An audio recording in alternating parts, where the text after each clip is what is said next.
We're going to move on shortly to the next item of business, which is a debate on motion 20404 in the name of Christina McKelvey on improving the lives of Gypsy Travelers. Could I suggest to members that if they wish to contribute to this debate, to press their request to speak buttons? And I call on the Cabinet Secretary. And a promotion. Move the motion. Oh, sorry, the Minister. Thank you very much, Presiding Officer. I'm absolutely delighted to bring today's debate to our chamber. It's an important opportunity for members of all parties to commit to working together to improve the lives of Gypsy Traveller communities in Scotland. And it's a chance for this Parliament to take a united stand against the unacceptable levels of prejudice and discrimination towards Gypsy Travellers. I want to welcome our friends from the Gypsy Traveller community and organisations working with them who are here, and they're members of the Gypsy Traveller Women's Voices project who have worked very closely with us in formulating the plans. And there's a group of young people here as well who have been absolutely key in helping us develop our plans too. As the First Minister said when she welcomed members of the Gypsy Traveller Youth Assembly here in 2018, she said, "This is your Parliament and you deserve the very best representation from your elected politicians." I hope our debate today will demonstrate at least some of that. I think it's important to point out that show people, missed that wee bit. Sorry, I've got something to say later, but I'm going to say it later, actually, about another debate that's on later. Presiding Officer, Improving the Lives of Gypsy Travellers in Scotland was published last October. It was developed jointly by COSLA, and I'm delighted also to welcome into the gallery today Councillor Peter Barrett, who is here today representing COSLA, and it's an example of what we can achieve when we work together in partnership. And of course, Councillor Elena Whittam has been key to that work too, and that partnership has been incredibly important. As we know from all the available evidence that our Gypsy Traveller communities continue to experience poorer outcomes in terms of living standards, education, health and employment, and often face extreme and persistent stereotyping and hostility as they go about their daily lives. The action plan recognises these injustices and the need for urgent action to improve the lives of Gypsy Travellers. In the past, we have all been rightly accused of talking too much and doing too little. And I see my colleague Mary Fee nodding her head because I'm sure she's got lots to say and expecting lots of action. But that included by Caliani Lyle, our former Race Equality Advisor, and by the Equality and Human Rights Committee. So we take those comments very, very seriously. Now that we have published the plan, we must move from words to action. And hopefully, for Mary and everybody else, I will be demonstrating what action we're actually taking to make a difference to people's lives. The plan sets out 5 key areas where we are taking that action. And number 1 is to provide more and better accommodation. That was a pivotal issue for everyone that we spoke to in the community. Number 2 is to provide access to public services. 3, to increase incomes in and out of work. 4, to tackle racism and discrimination. And 5, to improve Gypsy Traveller representation across the board. And I want to speak a little bit about all of those areas today. Everybody has a right to a safe, secure, warm home. It can make the difference between how you take up your opportunities for education and work and look after your health and well-being. And it is clear that the commitment to develop more and better accommodation is the most important one for the Gypsy Traveller community. We will make a one-off investment of up to £2 million to improve existing public sites, take direct action to improve provision in the short term. Council leaders have pledged to work with the community to agree what money should be spent on, and the vital part of this, the Gypsy Traveller communities themselves will know best what their communities need. And so it is absolutely crucial, and with the agreement of COSLA, that they are fully involved in all of the decisions about the improvements on their sites. The plan also commits the Scottish Government and COSLA to reviewing our housing investment programmes and to working with Gypsy Traveller communities so that we have a better understanding of their accommodation needs to inform future provision. And that work has been done cross-portfolio with many ministers in government, and on the accommodation aspects, the absolutely key work of my colleague Kevin Stewart. We will continue to work with partners, yes, of course. John Finney. Presiding Officer, I'm extremely grateful for the Minister taking intervention, and I'm delighted to hear her use the words home and accommodation. That's a very positive use of phrase that's far more inclusive for the Gypsy Traveller community. Would you agree with that? Minister. I'm pleased because I think you'll hear much more about the change in language, because it was one of the issues that we really identified was how did our policy demonstrate in its language and in its purpose that it does what it says in the tin, and in this case it didn't. So we're now remedying that. So I hope you'll be pleased with that. As I said, Presiding Officer, we will work with partners on the longer term strategic actions in the plan so that accommodation needs of this community are systematically identified and met going forward. Everyone should expect good quality public services and should be treated with dignity and respect when they access those services. And we've heard from Gypsy Travelers that they feel excluded from accessing our public services and may not trust them, often because of previous experiences of discrimination and poor treatment. The action plan builds on effective work already underway in a variety of local settings. One such example is the Keep Well initiative in my own area in Lanarkshire. The team provides health checks on council sites, private sites, roadside camps and at Gypsy Traveller conventions and meetings. Anyone with an identified health need is identified and supported to engage with mainstream services that meets their needs. As part of the action plan, we have also invested £400,000 in 3 very innovative pilot projects with local health and social care partnerships to inform the way we tackle the health inequalities experienced by Gypsy Travellers in Scotland and improve their health and well-being. One of these, Community Health Matters, will be run in Grampian in Aberdeenshire. It involves recruiting and supporting community health workers from the Gypsy Traveller communities to provide health advocacy on a wide range of health and social care issues.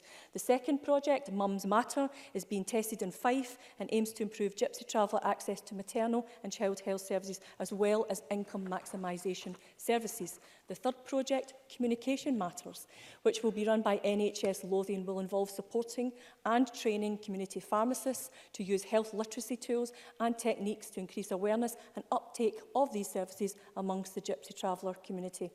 And we have already taken some very practical but simple solutions that can improve information and access to services. For example, we have recently developed the GP registration cards for the community, promoting the rights to register at GP practices and to flag up where they might need help with the registration process. It's a very simple wee card. You can put it in your purse, put it in your wallet, you can carry it in your pocket, but it demonstrates very clearly what your rights are and you can go and use that to access those rights. A simple process, but absolutely pivotal in getting access to GPs. It's been incredibly well received and has had an immediate effect, and not just in the Gypsy Traveller community either. Refugees, people who are experiencing homelessness have all got access to these cards now as well. Presiding Officer, as we all know, education is a key part of all of this, so let me be in no doubt that we want all Gypsy Traveller children and young people to benefit from an education system that is engaging, relevant and best prepares them for the future life that they want to live. A system which sees education partners collaborate to meet a shared moral and statutory duty to deliver the right to an education and a positive educational experience for all Gypsy Traveller children. And so as part of the action plan, we're investing in an ambitious, focused programme of work being taken forward by the Scottish Traveller Education Programme, who are in the gallery today too, in collaboration with children and young people, their families and communities, schools and local authorities. This includes innovative work such as pilot and preschool family programmes, working with young men to identify pathways to employment, improving training for families and education staff, and trialling new digital approaches to participating in learning. We know that education is key to avoiding and moving people out of poverty, and so in addition to the work being taken forward by STEP, we will invest an initial £500,000 over the lifetime of the Child Poverty Delivery Plan to work directly with Gypsy Traveller families and other partners as part of a tailored children and families community education programme. Crucially, this will be a flexible approach which maximises the benefits for the whole family. It will be developed and delivered with full involvement of the community. Presiding Officer, also Gypsy Traveller communities are at high risk of experiencing poverty, as I've just said, whether they are in work or not. Living costs can be excessively high and incomes are often too low, and the Mums Project will go some way to addressing some of that. So we are working hard to help improve incomes and access to employment and to ensure that families are getting all of the financial support they're entitled to. Further than this, we want to make sure that they're also accessing programmes designed to alleviate poverty, such as parental employment support programmes, energy efficiency programmes, which can be missed by families living in non-traditional accommodation settings. Through the Ministerial Working Group and visits to sites, we have heard harrowing examples of racism targeted towards Gypsy Traveller communities. One of the key actions in the plan, in working with COSLA, and COSLA has taken this piece of work forward, is to create a local leaders programme which will support champions in every part of the country to stand up for Gypsy Traveller rights and encourage a positive shift in attitudes at local level. I would encourage all MSPs to be part of the local leadership work in their constituencies or regions, and we're happy to provide you. Mary Fee. On that issue, the Minister will be aware that each local authority has a Gypsy Traveller liaison officer. Could the Minister perhaps briefly tell the Chamber how the Gypsy Traveller liaison officer will feed into the example that she's just given? Minister. Absolutely. We have already been working with the Gypsy Traveller liaison officers in order for them to feed into that process, but also to be an integral part of the process. The main thrust of all of this is to have those local leaders, but also to have those local leaders informed by the people who know best, and that will be the Gypsy Traveller community and the liaison officers. It's COSLA that's taken forward that piece of work, and I can get more information from Mary Fee and others should they want that. They're developing it as we go along now. So I'm happy to update you as soon as I can do that. Alongside the Local Leaders Network, the Scottish Government will work with the community to develop a marketing campaign to challenge stereotyping. A very clear way that we can do this, challenge the negative attitudes towards Gypsy Travellers at national level, and the Gypsy Traveller community will be helping us develop some of that as well. And through our continuing support for Gypsy Roma Traveller History Month in Scotland, we will recognise and celebrate the contribution of Gypsy Traveller communities make to our history and our culture, and I've got something to say a bit later on that too. Many of you here today will have heard me use the term nothing about them without them. And it's really important that we develop solutions with the community, not assume that we know best, because that is what's happened for a very long time. We will give practical and financial support to help Gypsy Traveller communities to work with us on a local as well as national level so that they can have their say and have their say heard and actioned on a wide range of issues that matter to them and play their part in delivering that change, so have an ownership of that change too. As I've already said, as we move from words to action, the action plan will be rightly judged by the impact it has on people's lives. The role of local government is crucial in this, and so we have funded an additional post at COSLA to support councils to deliver the actions locally. We will monitor progress closely and meet with community members every 6 months to hear directly from them about the changes that they are seeing.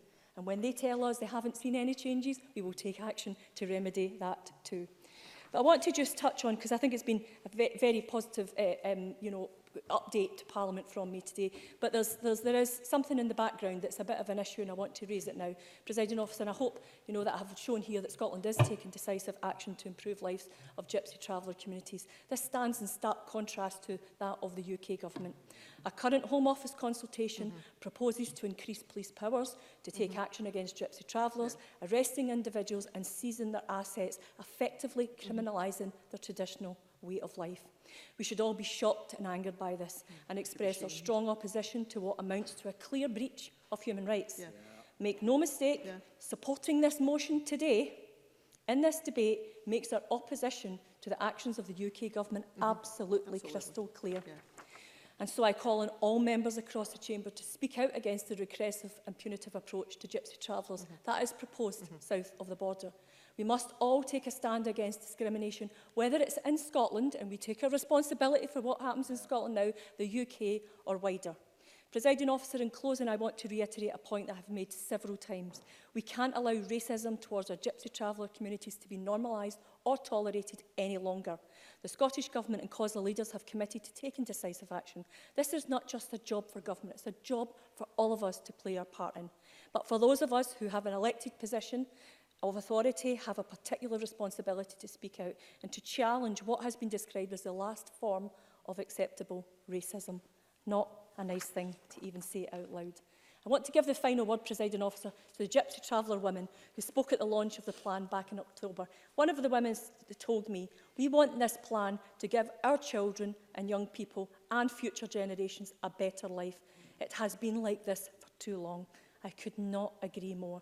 The time for change is now, and so with this in mind, I call on all members to play their part in delivering that change. And on that, Presiding Officer, I move the motion in my name. Thank you.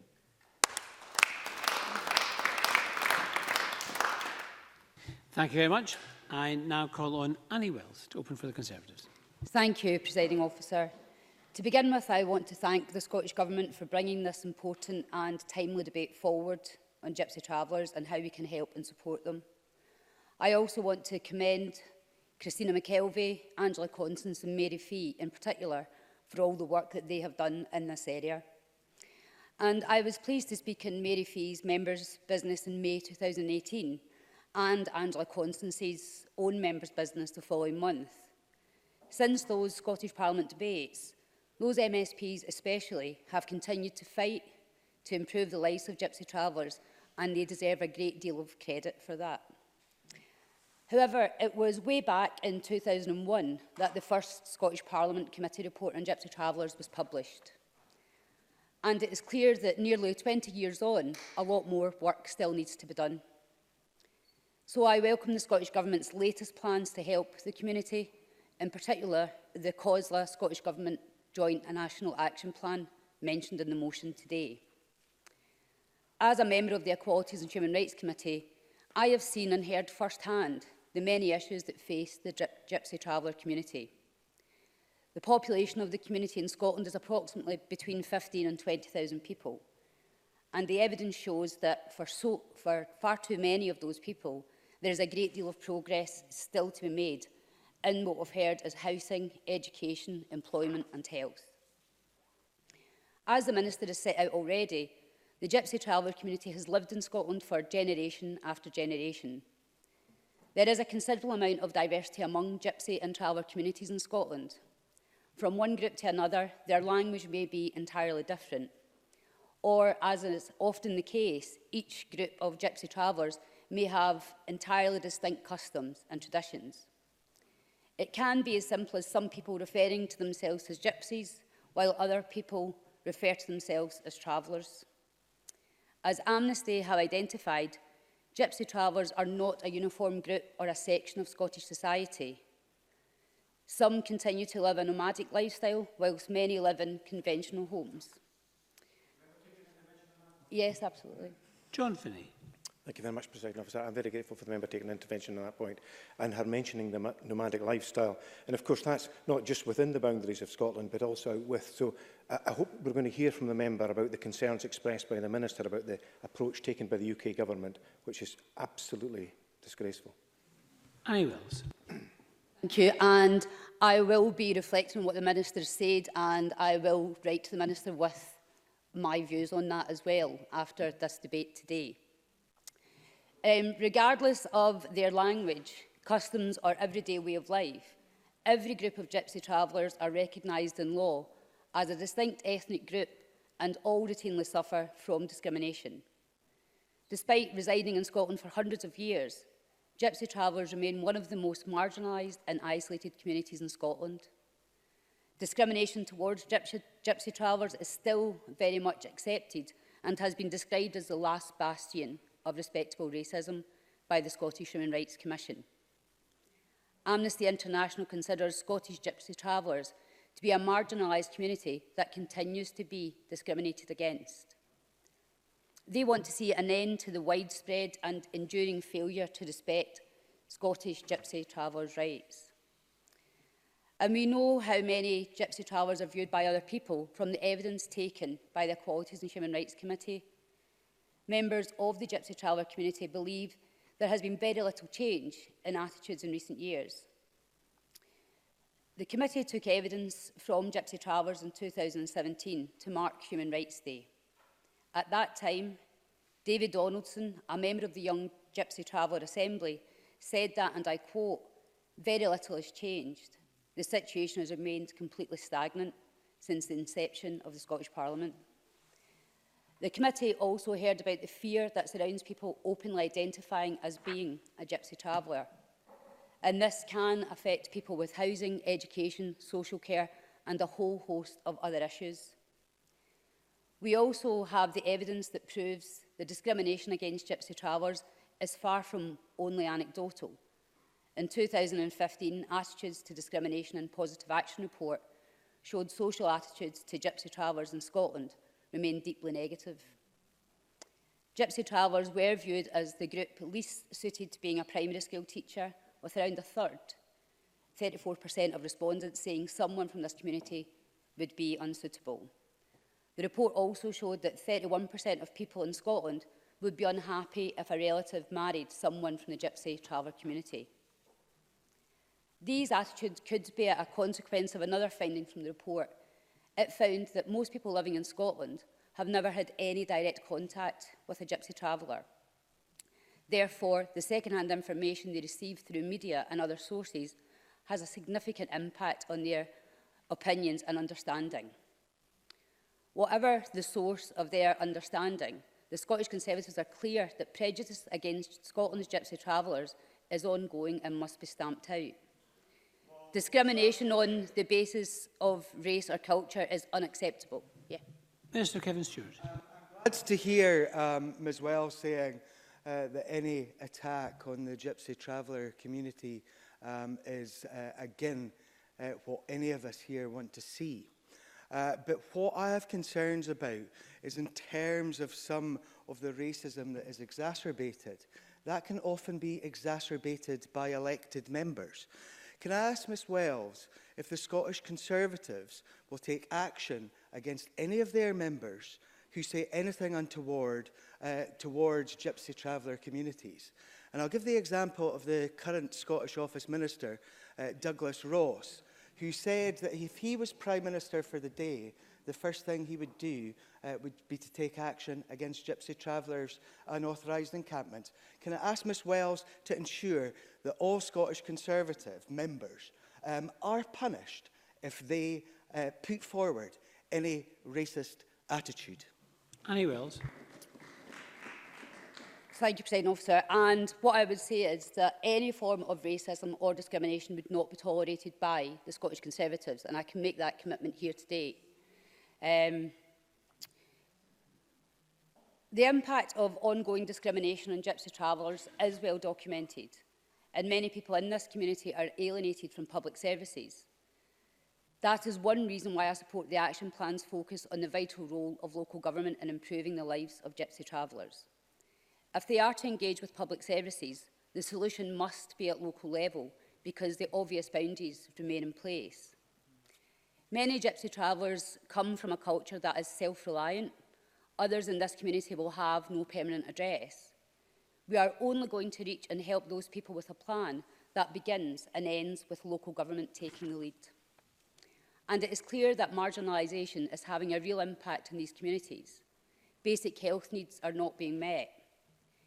Many Gypsy Travellers are facing difficulties when trying to visit a GP, and we know from evidence that some will travel as far as 300 miles to see a dentist or doctor whom they trust and who they know will see them. Those facts are a key part of the reason that Gypsy Travellers experience inexcusable health inequalities and lower life expectancy. The age profile of Gypsy Travellers is much younger than the population as a whole.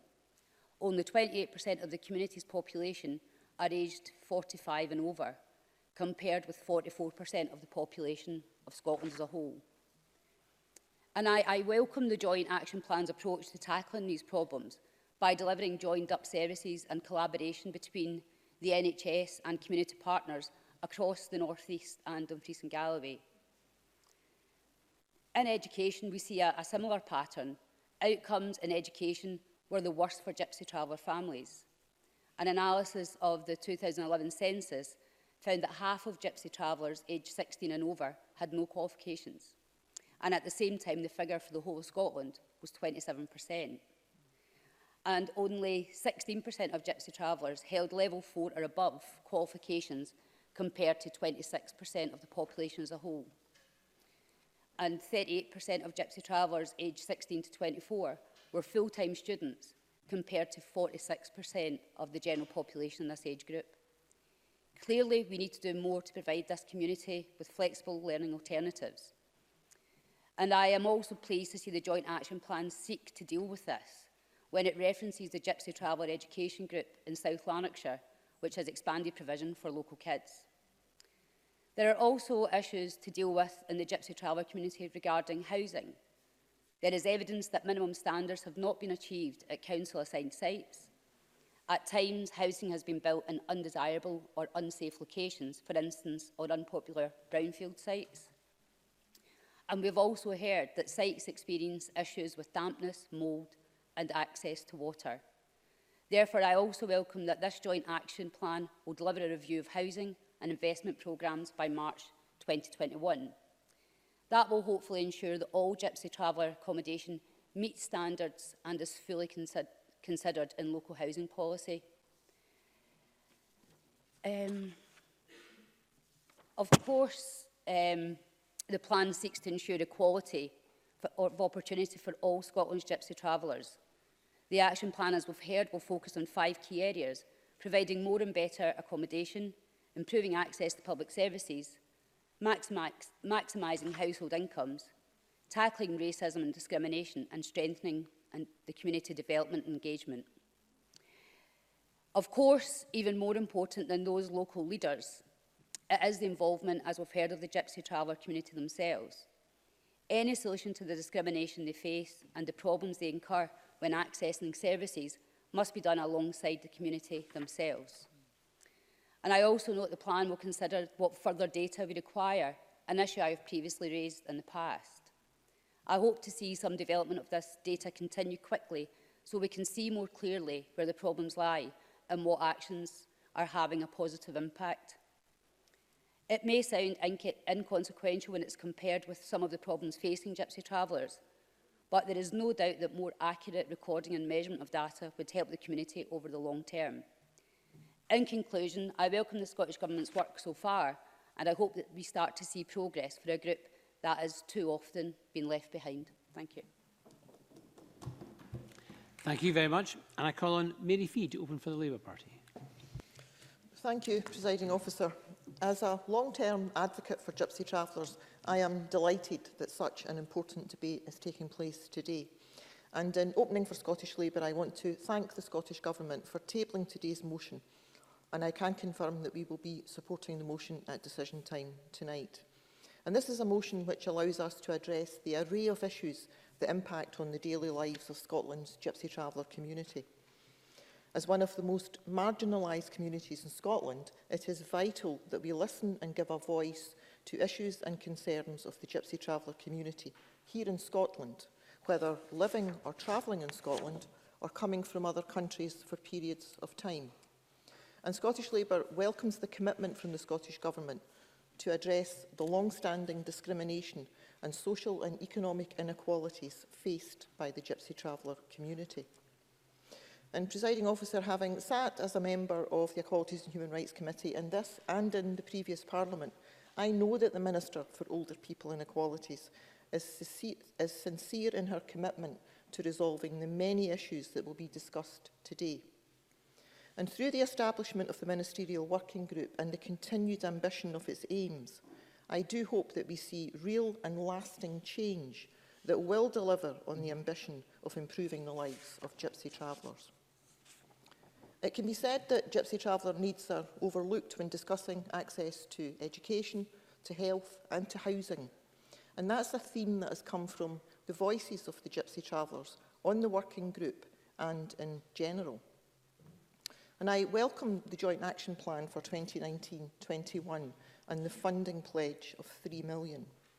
There is a lot of admirable and achievable actions contained in the plan, and I will come back to these when I close for Scottish Labour at the end of today's debate. And, Presiding Officer, I have said on numerous occasions, and the Minister made the point in her opening comments, that the discrimination of the Gypsy Traveller community appears to be the last acceptable form of racism. And this discrimination comes in all manners and is driven by a prejudice and a lack of understanding by people, as well as being perpetrated by some elected politicians and by the media. And as elected representatives sitting in this Parliament, that should shame each and every one of us. Working with colleagues in local government, it is our collective responsibility to take leadership and to set an example to the wider population that racism, in all of its forms, is not to be tolerated. And the public are more aware than ever before of the discrimination and harassment of members of the black and ethnic minority community and of the LGBT community. However, there is still underlying racism and discrimination of the Gypsy Traveller community. And that is witnessed in the results of the previous social attitudes survey, which Annie Wells covered in her opening remarks. And despite some progress that's been made between 2010 and 2016, there are still some shocking statistics in that social attitudes survey. And we need to do all that we can to tackle this discrimination and to raise awareness of the issues faced by the Scottish Gypsy Traveller community. And this discrimination can be seen in all facets of life. The health inequalities that the Gypsy Traveller community face are vast. From the start of life, they are at a disadvantage, with higher rates of infant mortality, maternal deaths and stillbirths than the rest of society. And towards the end of life, Gypsy Travellers face a social care crisis that would unnerve anyone else. And Gypsy Travellers are more likely to have a limiting long-term health problem or a disability. Mental health issues amongst members of the community are high, particularly in young Gypsy Travellers. This is not helped by the pressures of being part of a community so strongly rejected and demonised by the rest of society. Our education system has long failed young Gypsy Travellers and limited their opportunities in life and limited their acceptance in settled communities. Gypsy Traveller children have the lowest attainment rates and less than half leave school with only one or more qualification. And the main reason why Gypsy Traveller children do not complete secondary school, bullying and discrimination. And that is saddening and it is unacceptable. We need an education system that is welcoming for all our children, one that celebrates what their culture can bring to the classroom. And the traditional way of life for the Gypsy Traveller community is threatened daily due to discrimination from local government and from local communities. On numerous occasions, they have been banned from their historical sites, with traditional stopping places blocked or barricaded, instead forced to stay in car parks. The sites that are provided have poor conditions, with no heating in amenity blocks and limited or very poor accessibility. And this discrimination extends to representation in the media as well. And a report recently found that 68% of articles about the community published were negative. And the words used in these articles included illegal, crime, aggressive and disgusting, words of intolerance, presiding officer. And why would these words be used to describe other human beings? To demonise them and to set them apart. And when we allow this language to happen, when we do not speak out against it, we are complicit. It is our responsibility to eradicate this discrimination.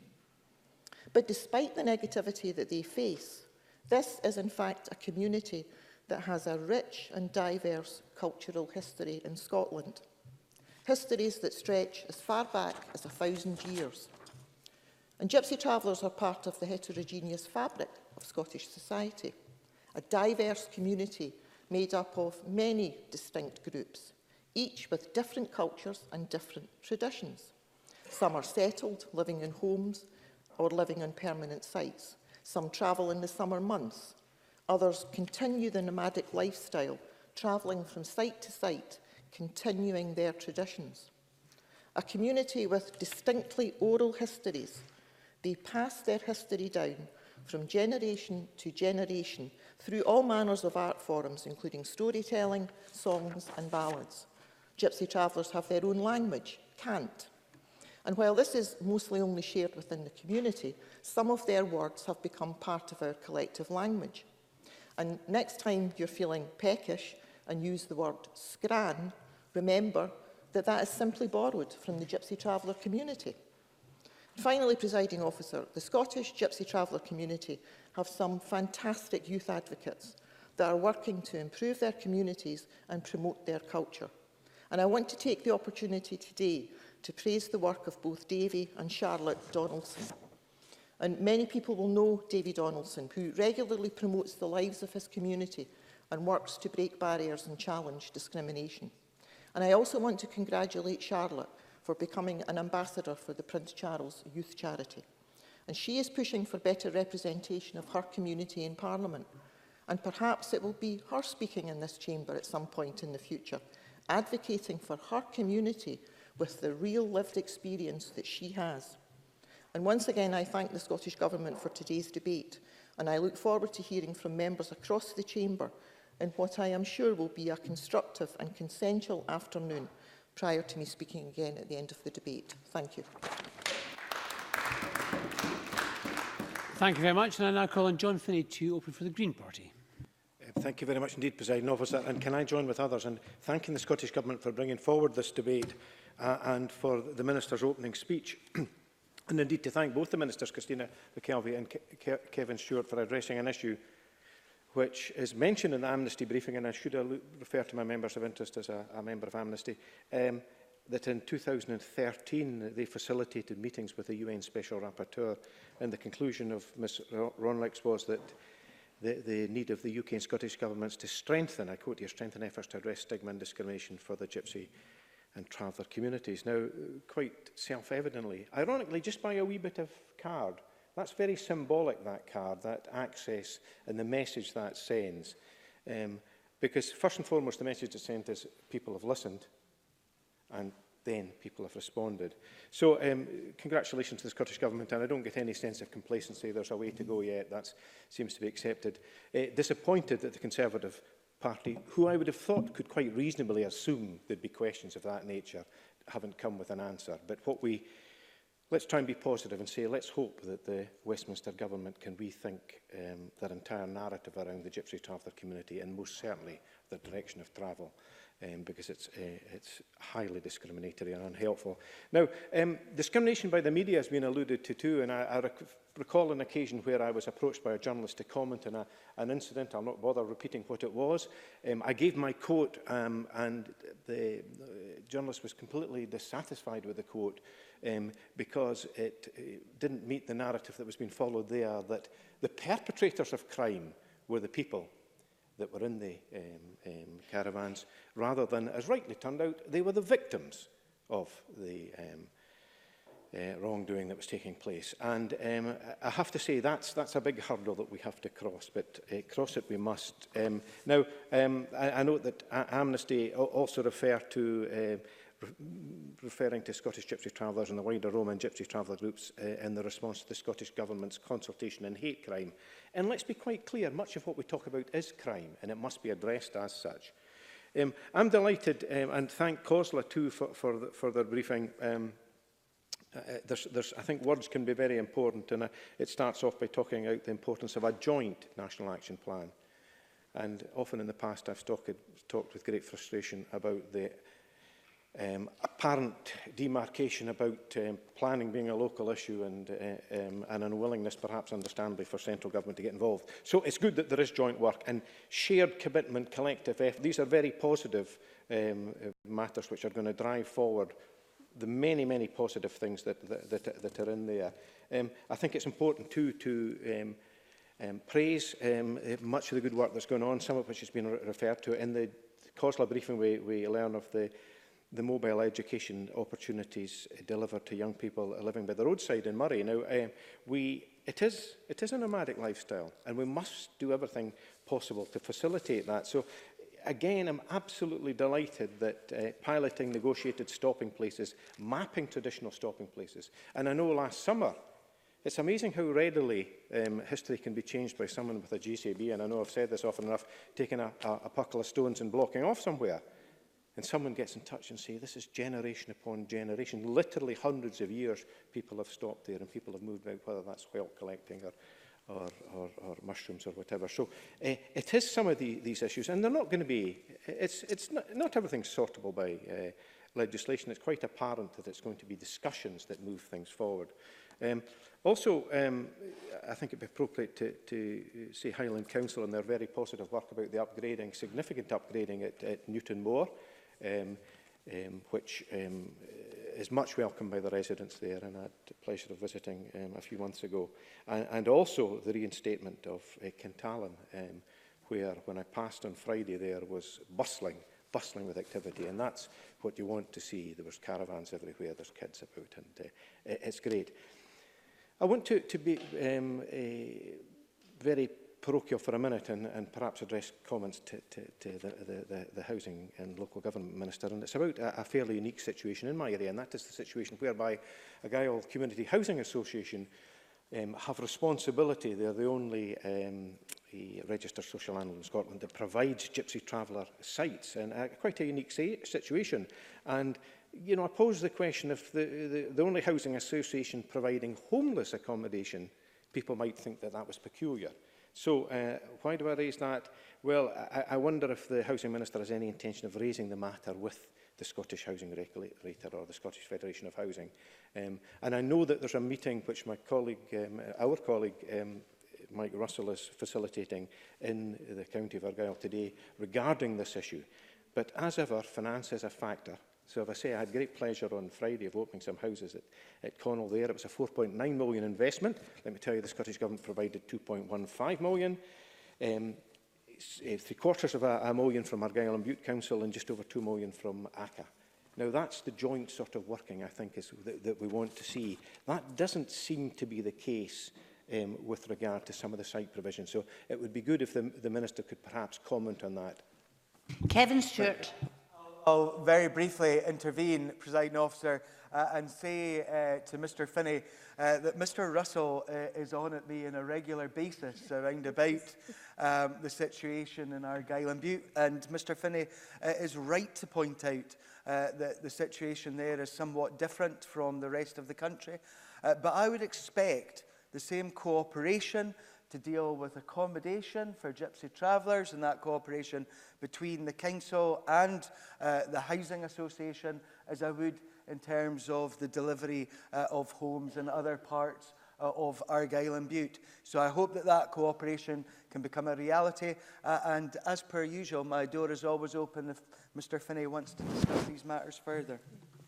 John Finney. Thank you very much indeed, President Officer. I'm grateful for the Minister, and in fact I've been at his door a few times and I've always had a courteous listening. On that particular issue, I don't know if comparators can be drawn with the situation in Girvan, South Ayrshire, but if the Minister could perhaps, if I could follow up with the Minister on that particular issue, I'd be grateful.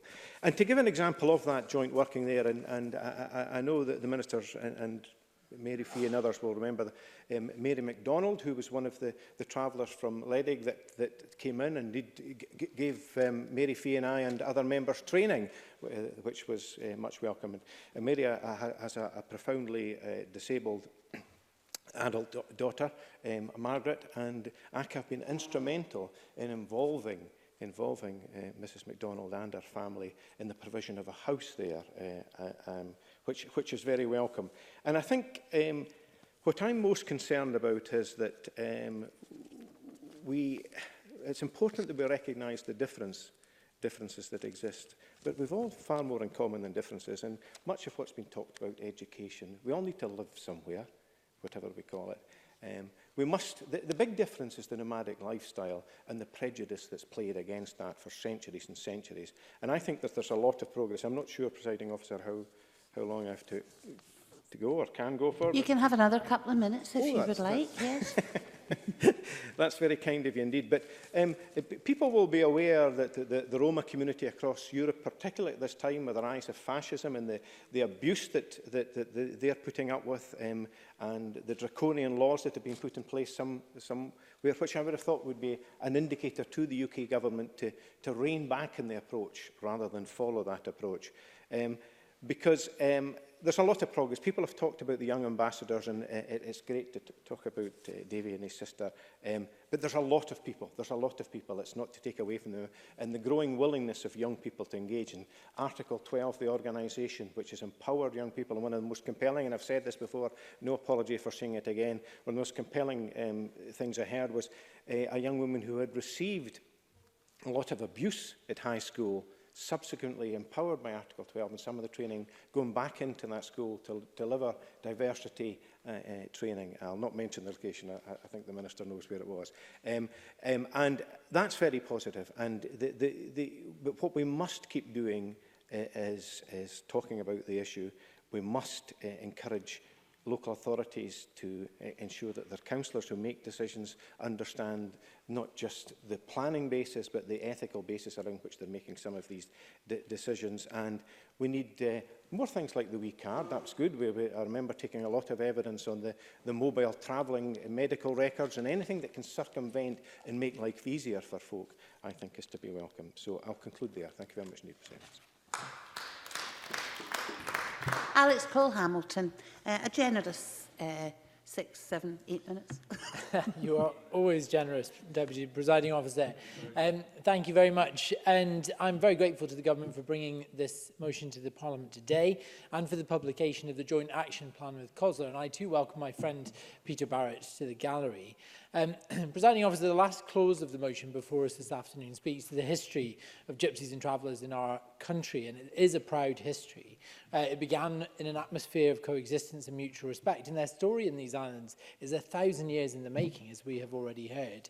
They first appear in recorded history in Scotland as early as 1505 during the reign of James IV, where the king paid tribute and offered a gift to the king, as he described it, of the Romanies.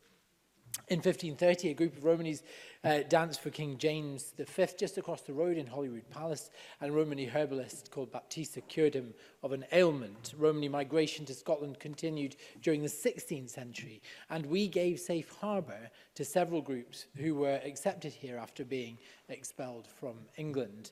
But the standing of gypsy travellers in Scotland has diminished over the centuries, to the point where they now represent often an afterthought in public policy and are unfairly considered a nuisance by communities and indeed their representatives. It is no overstatement, therefore, to describe their treatment, as Mary Fee has already done, as the last form of acceptable racism in Scotland. Seamus McPhee, who has made several presentations to the Equalities and Human Rights Committee, of which I am very proud to be vice-convener, said, and he is an activist and historian for gypsy travellers in Scotland, he sums up this reality very eloquently when he said, "Gypsy travellers are largely absent from history or misrepresented and mythologized in our culture and folklore, often in the crudest and most damaging of ways. Their story is often untold or misunderstood, reinforcing their marginalization in society with denial of identity, visibility, and respect." And I think this plan speaks to a lot of the challenge that Seamus lays out, and I welcome it for that.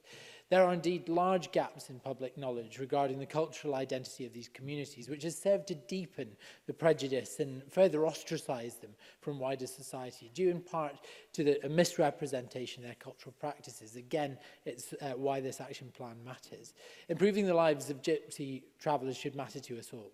They have ethnic minority status under UK law and are specifically mentioned in equalities legislation. As such, they have a right to be protected from all forms of racial aggravation. But the struggle for equality seems more out of reach for those communities than perhaps ever before. Indeed, Davy Donaldson, who we've heard quoted several times in this debate, himself a traveller and a passionate advocate for the rights of gypsy travellers, said of the 2019 general election, the one just passed, that this is the worst election I have ever seen in terms of rhetoric towards gypsy traveller people. The division coming out is a cause for real worry. Presiding Officer, I think a big part of this is down to the fact that many travellers, particularly those who lead a traditionally nomadic lifestyle, are disenfranchised from our political system. It's not that they don't have the vote, it's just that they aren't necessarily registered in a place to vote, or they aren't there to exercise that right, or avail themselves of the normal aspects of our democracy, like constituency surgeries or public meetings. In Scottish politics over the last few decades, these communities have been considered problems within our constituencies, rather than stakeholders or voters within them. When we enfranchised 16-year-olds, there was a demonstrative and positive shift in the language used around young people in public policy. We need in this chamber to recognise gypsy traveller communities for the stakeholders that they are in our country. They are our constituents. I look forward to hearing the first voices of Gypsy Travelers represented in this chamber, but I feel we may still be a considerable way from that. And we haven't properly done so until now, and the result of this is that politicians have never felt the need to appeal for the votes of Gypsy Travelers, if we boil it down to the crudest thing that motivates us as politicians. As such, they're also seldom visited by Gypsy Travelers in surgeries. And the issues these communities face, as such, go overlooked time and again. But those issues are manifold. There is a fundamental lack of awareness of the rights to which they are entitled, perhaps particularly with regards to housing and access to home.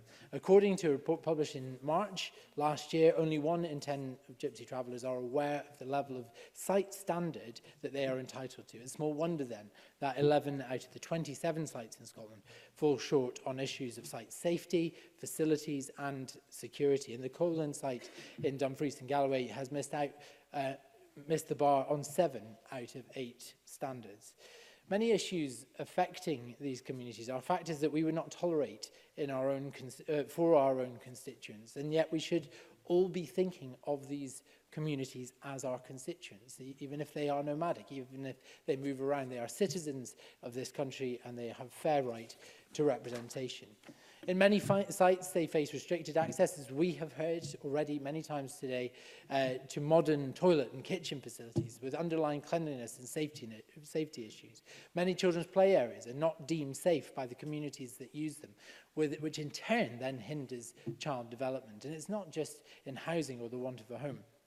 The Equality Act of 2010 protects by law the rights of citizens in Scotland in the workplace and wider community, a fact which is widely ignored when it comes to Gypsy Travellers. Modern attitudes show the extent of that challenge that prejudicial attitudes can have in terms of creating a level playing field in the workplace. A full 35% of people in Scotland, when asked, said that a Gypsy Traveller would be very or fairly unsuitable as a primary school teacher. This is 2020. I cannot believe that that is an acceptable modern attitude in Scotland, and we as parliamentarians have a duty to challenge that wherever we hear it. It is incumbent on all of us to end this discrimination, which proves such a barrier for many aspects of life. The absence of a fixed address can also, as we have again heard today, cause difficulties in enrolling children for school or registering with a GP. These in turn mean that access to adequate education or healthcare is still behind what it could or should be for these communities, and it plays its own part in the demonstrably poorer levels of educational attainment that we hear about in these communities. The list goes on and on and on. Presiding officer, people should never have to feel shame about their cultural identity. However, for all the reasons I have stated, and that we have heard so eloquently put by members on all sides this afternoon, many people within these communities are afraid to identify with their cultures publicly for fear of a judgment that should be consigned to history. This plan is a good step towards that goal, and the Lib Dems will have no hesitation in supporting it tonight. Thank you. We now move to the open debate, and can I have speeches of around 6 minutes, please? I do have a little time in hand for interventions if people would like to take those. And I call Fulton McGregor, followed by Jamie Green. Thank you, Presiding Officer. Like others, it gives me great pleasure to speak in this debate on Scotland's Gypsy Travellers. I welcome the Government and COSLA's publication of their joint plan, which seeks to improve the living standard of these communities, as well as highlighting the contributions that these communities have made to our country, many of which have already been talked about today. And I'd also like to take this opportunity to remind the Chamber that I am a member of the Equality and Human Rights Committee, and I'm a convener of the cross-party group on racial equality. When we speak about Gypsy Travellers in Scotland, we are speaking about a diverse group of communities with different cultures, languages and traditions. The recorded presence of these communities, as we heard from Alex Cole-Hamilton there, in Scotland stretches back nearly 1,000 years. But despite the fact that we've lived alongside these communities for so long, they face discrimination, prejudice and a lower standard of living compared to others that live here in Scotland. In this chamber last year, many members lamented the prejudice against Gypsy Travellers is arguably the final acceptable form of racism in Scotland today, and we've heard that again echoed in other speeches.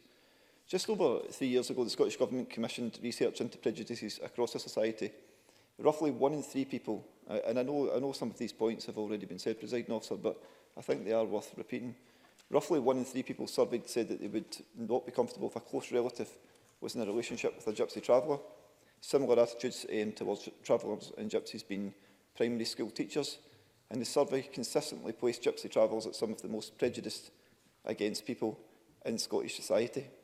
And when examining the metrics used to measure a happy, fulfilled life, Gypsy travellers were found to be worse off than any other community in Scotland, a point well made by Mary Fee, who I know has done tremendous work in this area.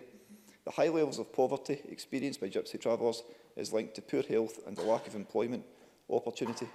Presiding Officer, there is no place in Scotland for the discrimination that our Gypsy traveller communities face, and this is why it's important that the joint plan that's been formulated is now actioned. And you would think, as Christine McKelvey said, it's a challenge to condemn the UK government's actions in her opening speech, and I'm quite happy to do that, because you would think that these communities might be able to look to their government here in Scotland and their government in the UK for support. But as we've already heard, in this case, you'd be wrong. Last November, the UK Home Secretary commented in the Tory manifesto on how it sets out plans to give police more powers to, and I quote, arrest and seize the property and vehicles of trespassers who set up unauthorised encampments in order to protect our communities, end quote. Now, this might look like a legal measure, but I think we can all read it in context and between the lines. It is part of a long history of criminalisation and discrimination of travellers. The proposed laws would allow police to seize the homes of Gypsy traveller people by force and to destroy their property without compensation. And I'm sure we're all aware that the people of Scotland here voted against that manifesto by a significant margin. The Scottish Government approach is more compassionate than our Westminster counterparts. The plan that COSLA and the Scottish Government published seeks to address issues faced by the Gypsy travellers with a 5-point plan which seeks to, as we've heard already, educate the community on their rights, protect their accommodation spaces, tackle discrimination against their communities, strengthen their community development and engagement, and ensure their household income reaches its full potential. And this plan has not been developed prescriptively. Rather, the Government and COSLA have actively worked with the involved communities to develop this action plan. We in the Chamber must acknowledge the contributions of the community members and activists who have worked tirelessly in collaborating to develop this plan, and I know that other members have mentioned a few names already. The plan will have a financial backing of £3 million. The vast majority of these funds will be used to upgrade and improve the living standards for those who are based in public sites, and the rest of the funds will be invested into education, social services and general support to these communities. And this plan is set to be delivered over the next 2 years. To ensure accountability and updates in progress, there will be biannual updates which will also seek to maintain grassroots community engagement with the plan. Presiding Officer, I think the publication of this plan is a positive step forward and is another great example of what the Scottish Government at COSLA and other public and third sector bodies have been doing to tackle this issue. Last June we saw a successful Gypsy, Roma and Traveller History Month. Last September we saw the Scottish Government announce a shared commitment with Police Scotland to work together to challenge discrimination and promote equality for Gypsy travellers. And this chamber held debates, as Annie Wells has mentioned, which saw a broad political consensus across all parties to work together to improve the lives of Scotland's Gypsy travellers. Presiding Officers, I usually do in debates, I want to talk briefly about the local situation in my constituency or more broadly in North Lanarkshire. When I spoke in the debate last year on this issue, there was no provision for traveller sites in North Lanarkshire, although I did note that the Council had a housing needs assessment underway to determine the need for provision. I read today the Council's Strategic Housing Investment Plan 2020-21 to 24-25. There are no planned housing investment projects for Gypsy travellers and no evidence that there was a need for a permanent site. And I'm a wee bit surprised about this, but I can ask for further clarification from the Council because I do think that is a bit disappointing. However, I would say that a strategic corporate Gypsy traveller liaison group has been established, which is positive, and considers the accommodation needs and aspirations of Gypsy travellers to help ensure that services are supportive of the cultural needs and preferences of this population group, and that this is aligned with the new National Action Plan for Gypsy travellers. This group will continue to review the evidence and data to help inform future housing and other service provision. So there is evidence that the national plan that we've talked about has been implemented locally in my area, maybe not quite to the extent I'd like to see, but it has been implemented, and I will write to the Council seeking an update from the strategic group and ask them to do more. Presiding Officer, in conclusion, this debate is in essence something that we've all discussed in this chamber previously: building a better Scotland. Improving the lives of marginalised groups such as Gypsy Traveller communities is a commitment that this Parliament and Scottish Government takes seriously. The dismissive, cold attitude that we are seeing by the UK Government is something we should never seek to replicate up here. Please support the motion. Thanks. Jamie Green, please, followed by David Torrance. Thank you, Deputy Presiding Officer. Can I thank colleagues for their contributions thus far in this debate? I know this is a topic of great interest, of passion to many, and that's evident from the speeches that we've heard already.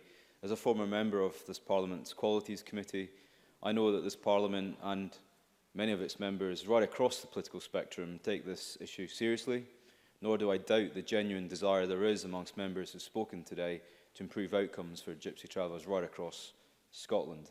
I also add my welcome to those who join us both in the public gallery, but also those watching this debate online or otherwise. Christina McKelvey was right, this is your Parliament. And I get the impression that this issue of improving the lives of Gypsy Travellers has been a long-standing one and debated many times, both within the walls of this Parliament and out with. I've participated in some of those debates. And I think in the few years that I've sat in this chamber, the overall tone of the debate has improved vastly around this issue. I got the impression also that previously there were accusations of lots of warm words from politicians, but not enough action. And that's why I'm pleased, listening to the Minister today, that it feels like much action has taken place, positive at that. And it is an important debate to have in general because, as others have said, the Gypsy Traveller community in Scotland is a vital and important part of our history and culture. It's often been overlooked, as so, I think, very, very eloquently illustrated by Alex Cole-Hamilton's speech, the historic nature of their involvement in Scottish society. But most people's views and opinions are formed out of recent and modern history rather than ancient. And I think there is that the Gypsy Traveller community find themselves specifically at risk of abuse, aggression, and such like, because of a basic and perhaps fundamental lack of understanding of their way of life today, not perhaps as it was.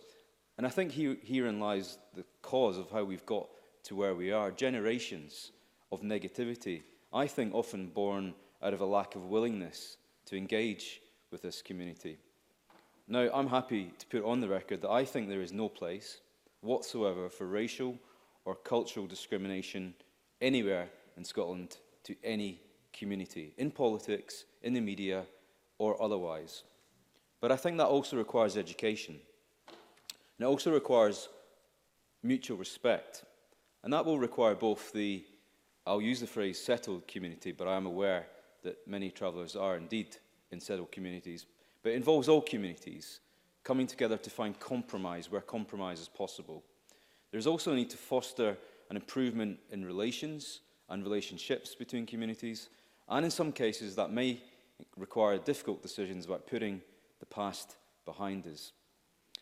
Members will have received a very helpful briefing from Amnesty International, which put forward some propositions to ensure that this Parliament can remove some of the barriers to healthcare, education, housing, as well as general discrimination faced in the employment workplace.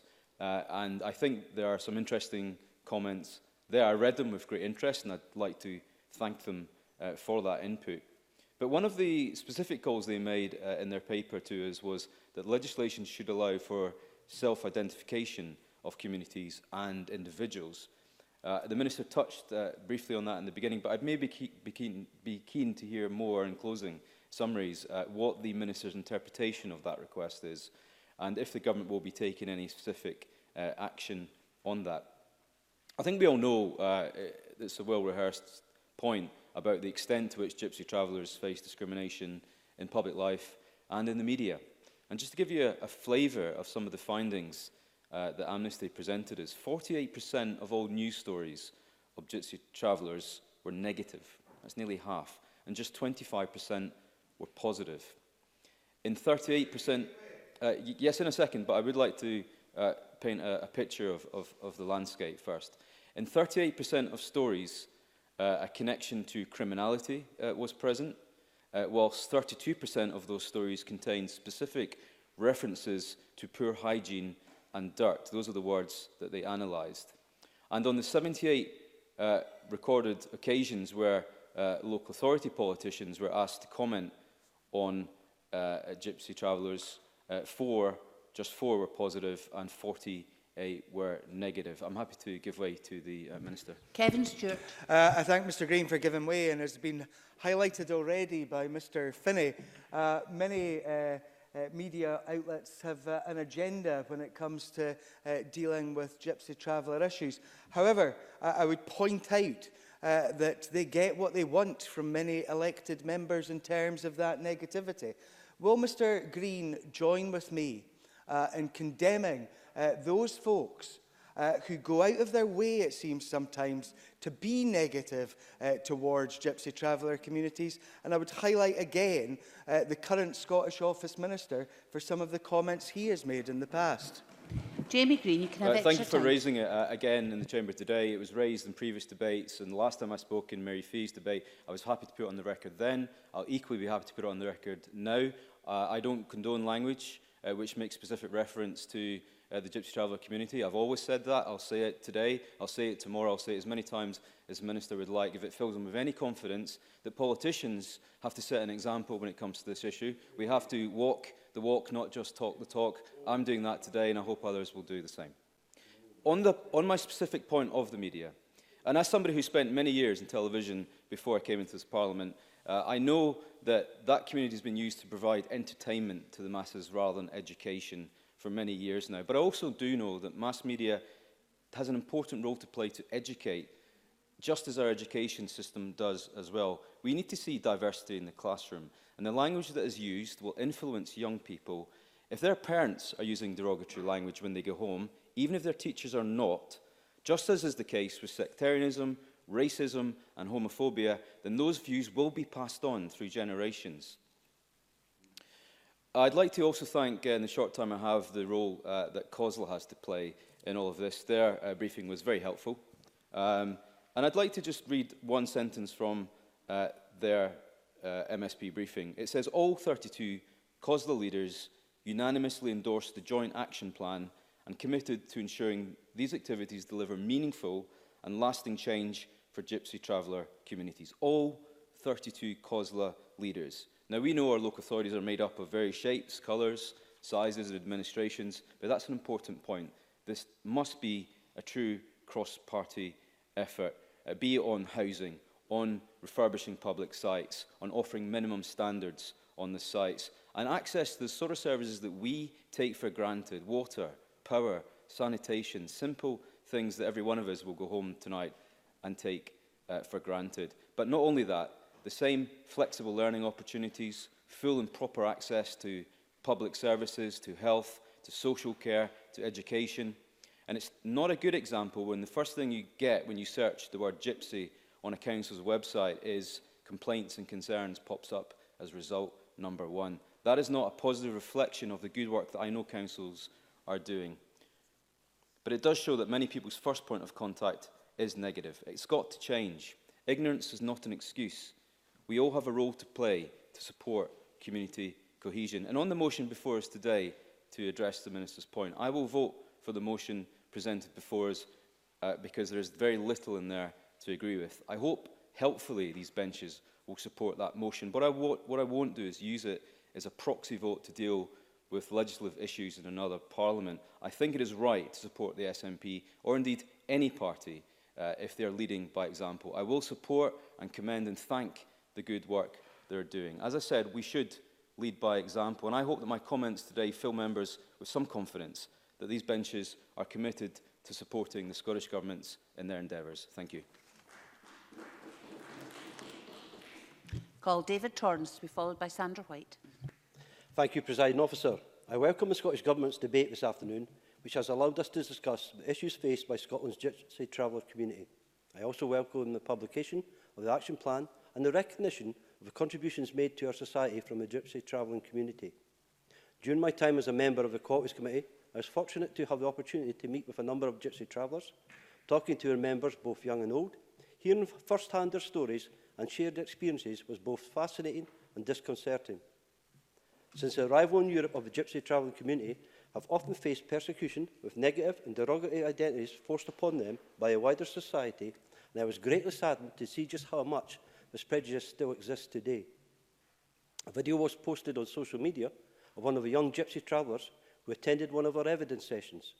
The response the video attracted were shocking, so much so that one of the clerks commented, "Over the last 12 months, we've seen online comments on high-profile work undertaken on disabled and BSL people, asylum seekers and refugees, LGBTI people, bullied and harassed children in schools, gender equality on public boards, and voting for prisoners.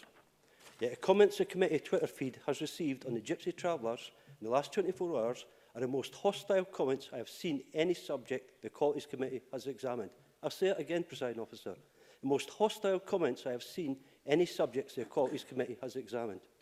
As I have stood and said in this chamber before, Scotland has one of the best human rights records in the world, from LGBT+ and human rights to our measures to tackle child poverty and end violence and discrimination against women and girls, and our delivery of Scotland's commitment to the United Nations Convention on the Rights of Persons with Disabilities. We should be very rightly proud. That's why to be standing here today discussing the significant barriers, prejudice and hostility that the Gypsy travellers continue to face daily in society is hugely disappointing.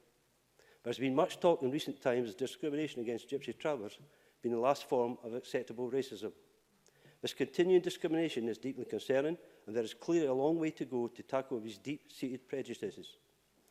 A multitude of misconceptions and prejudices must be addressed and positively challenged at every level and across our communities. The problems faced by our Gypsy travellers are long-standing and well documented. It is clear that there is a need for a comprehensive partnership approach to address the many challenges faced by Scotland's oldest Indigenous minority. Issues around access and quality of provision of accommodation, access to health and education services, discrimination, instances of harassment and bullying continue to be faced far too frequently by far too many members of this marginalised community. The contribution of Gypsy travellers to Scotland's heritage and culture is significant and should be valued and most definitely celebrated. The Gypsy travellers have a long history in Scotland's contributing to Scotland's economy and cultural life since at least the 12th century. Their rich cultural heritage, traditions of storytelling, music, artistic endeavours, customs and languages continue to influence Scottish society today. Cultural identification plays a crucial role in the differing social experiences of different groups of people in society. It's true that Gypsy travellers have missed out on improvements that the majority of people and communities across Scotland enjoy and indeed take for granted. If we are to achieve true equality and social justice for everyone, then we must recognise and respect the differences within the Gypsy traveller community and ensure the services are provided using a culturally appropriate method of service delivery. It is simply unacceptable for any community within Scotland to experience poorer outcomes in terms of living standards, education, health and employment, while facing extreme and persistent stereotyping. There is absolutely no place in Scotland for this type of discrimination. That is why I welcome the actions and the aims of the action plan. The investment of £3 million, including £500,000 to improve the delivery of flexible family learning, and £400,000 to test innovative ways of offering health and social care services, is to be commended and will support a range of actions which recognise the specific needs of a diverse Gypsy traveller community and will make a valuable contribution towards combating social exclusion within this group. But even more than this, I believe it is promoting the greatest awareness and understanding of Gypsy traveller identity and culture, specifically not only amongst those providing frontline services, but also amongst the wider public, that will go a long way to helping to overcome the barriers that currently exist in accessing many vital services. We've seen a cultural shift in the travelling community, which has resulted in more families taking the decision to stay in the same place for longer. In Fife, we have 3 Gypsy traveller sites: Tarvet Mill and Cooper, which has 20 pitches, Heverywood near Kirkcaldy, which has 18 pitches, and Thorntonwood near Kelty, which has 12 pitches. And I quite legally believe that there are 3 active tenant and residents associations on this site. The TRAs are a valuable resource and provide members of a strong, organised and collective voice and ensuring regular communications between the Gypsy traveller community and the local authority. Over the last 2 years, Fife Council has invested £2 million to upgrade their sites. Each pitch has hard standing for a caravan, amenity block with toilet, shower and bath, and a kitchen area, hot and cold water and storage.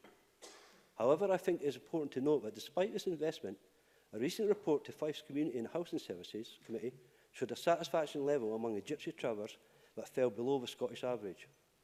Whilst obviously disappointing, this clearly illustrates the need for a greater engagement and just how important this action and commitment is and the plans are. It is evident from the report presented to Fife Council that the challenges facing our Gypsy Traveller communities are often the result of a number of complicated factors and disadvantages, and that a coordinated and consistent and long-term initiative is very much needed. I was extremely pleased to hear that Fife Council's Head of Housing takes personal responsibility and committing to greatly improving this level by setting ambitious targets for 21-22. I believe this action plan will be instrumental in helping to achieve this. In conclusion, Presiding Officer, the Gypsy Travellers have played an invaluable role in Scotland's history and continue to have an important place in modern-day Scotland. We must all work together to ensure a fair and equitable society for each and every person living here. I very much welcome this action plan, commend everyone that has worked tirelessly to deliver it, and look forward to seeing the positive impact it will have both at local and national level.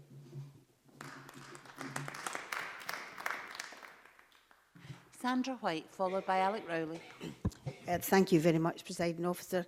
Having been a member of the Equal Opportunities Committee on 2 occasions and looked at the situation with Gypsy Travellers and visited and spoken to and taken evidence from Gypsy Travellers, can I just say I want to congratulate everyone who's been involved in this action plan, and in particular the Minister, which has already been said, for her dedication, Mary Fee for her absolute support, John Finney and Angela Constance, I know, as well, in regards to the support they have given, not just to any investigation or even this project, but to the people themselves, and that's an important thing, to the communities themselves.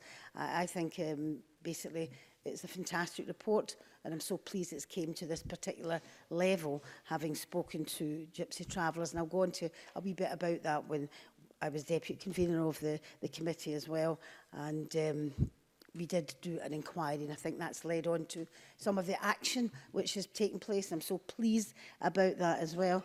And basically, it's been said before, but you know, members of the Gypsy Traveller community, you know, have and do continue to be marginalised and discriminated against in this country.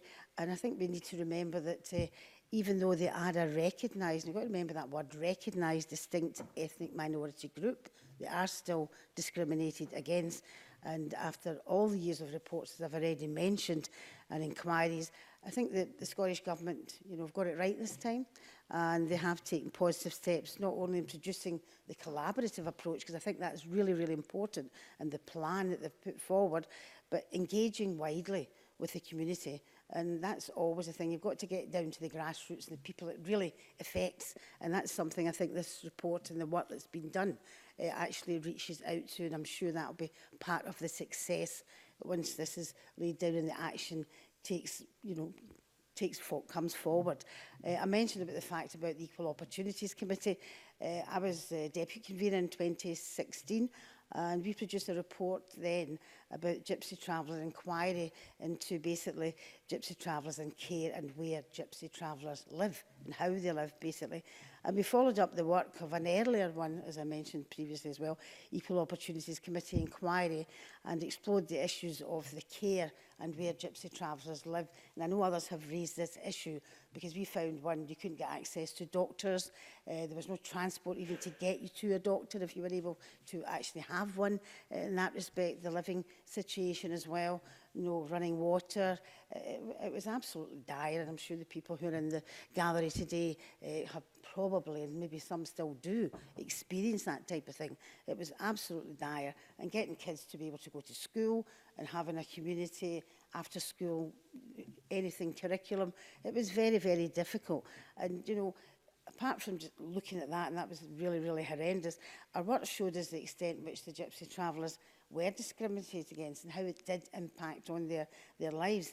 And we highlighted the report, and I think it's been mentioned here already, the UN Special Rapporteur's report, the Special Rapporteur on adequate housing, which is mentioned in this as well, as a component of the right to an adequate standard of living and on the right to non-discrimination in the context of housing, with the findings for the United Kingdom central government and devolved administrations.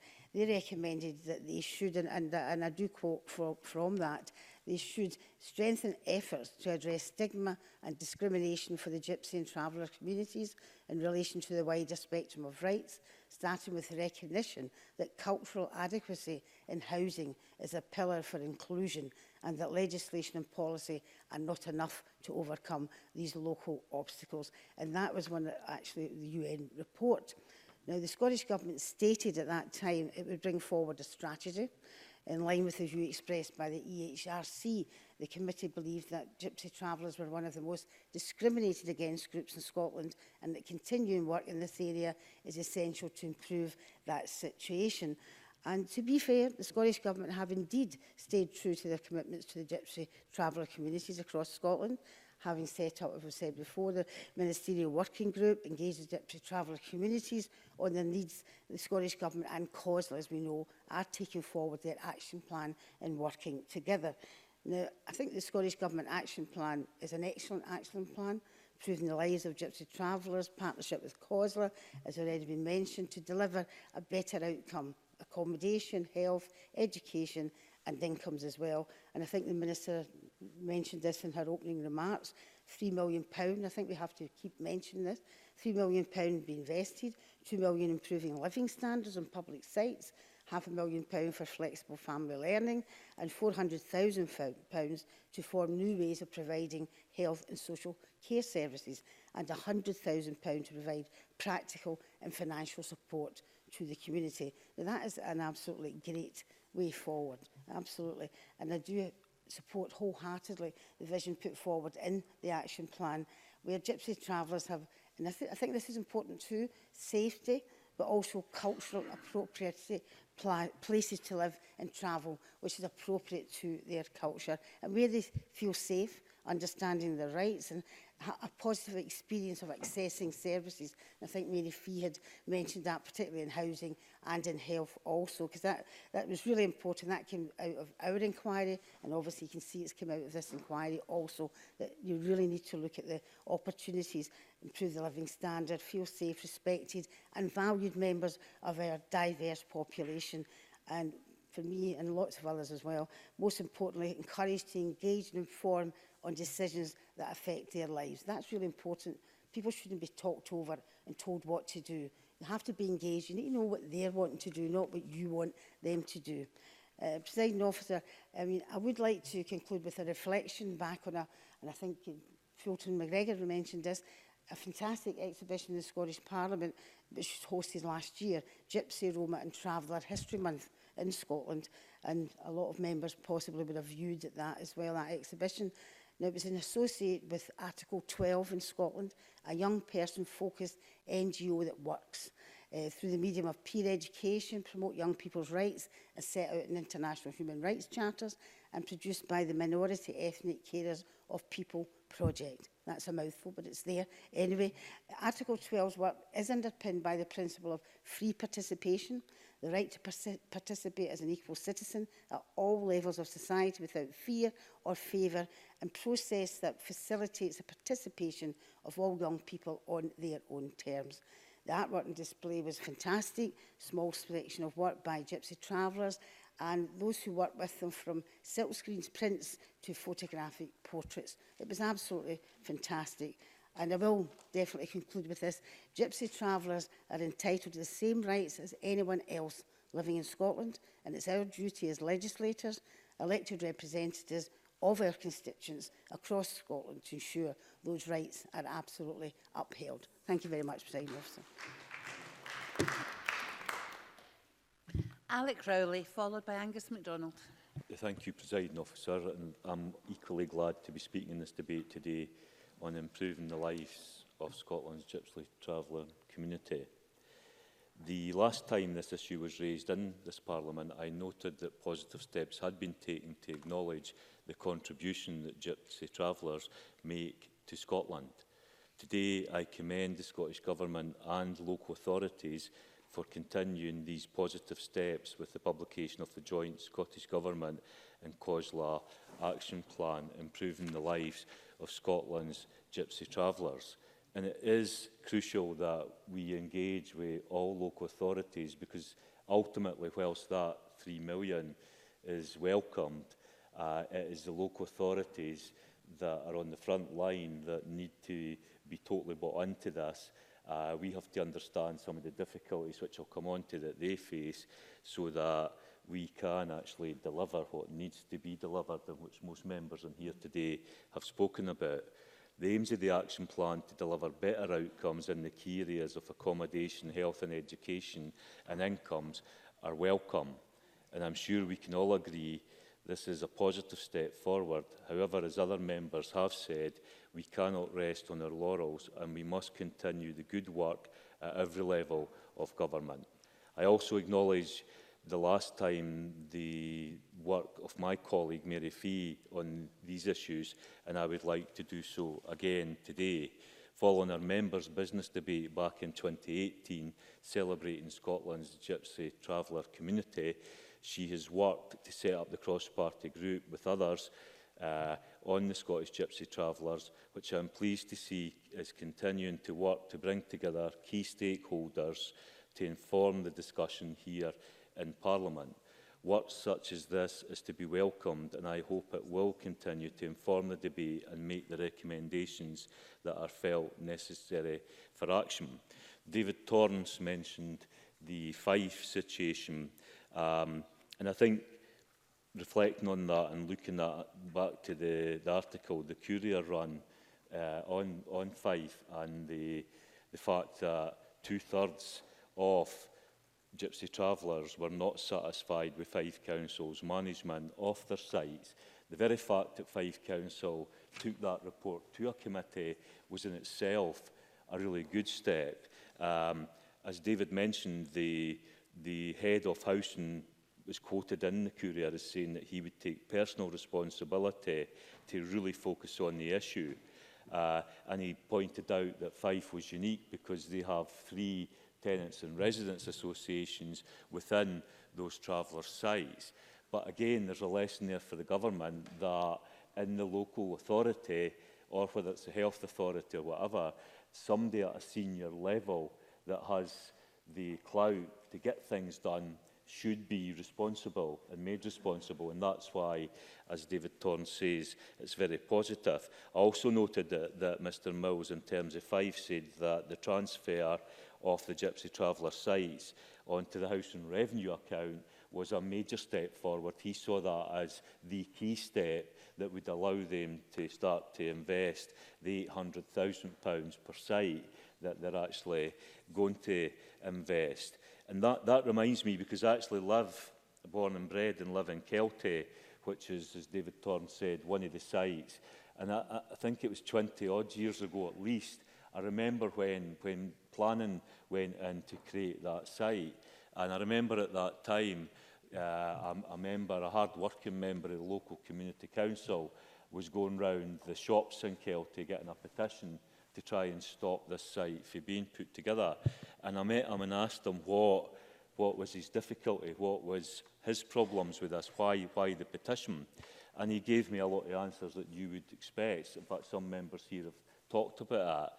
But if you speak to that person, as I have done, 20-odd years on, that person's still an active member of the community, and he would be the first to say there has been no difficulty. All these myths that were peddled, all these problems that were going to come to our village, none of them have. Certainly not for the travelling site anyway.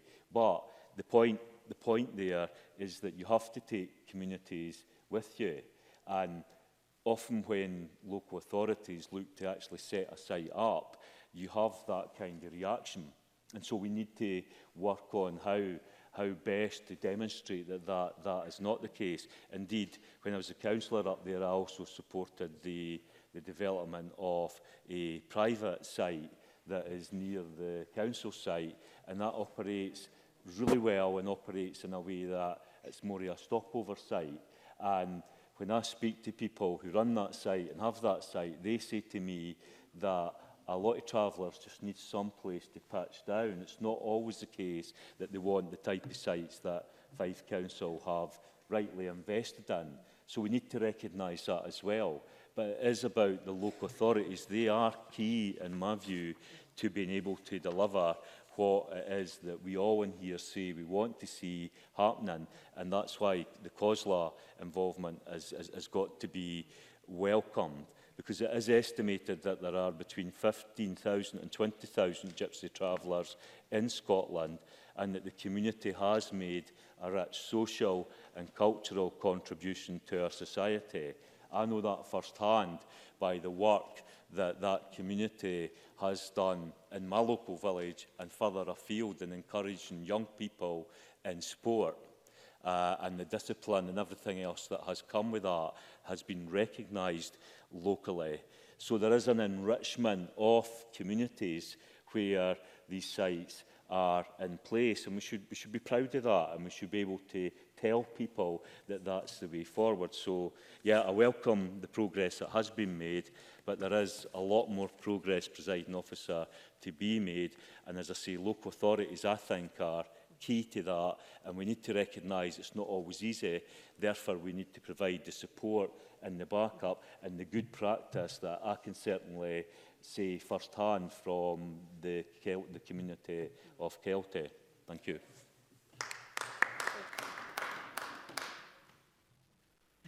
Angus MacDonald, followed by Alexander Stewart.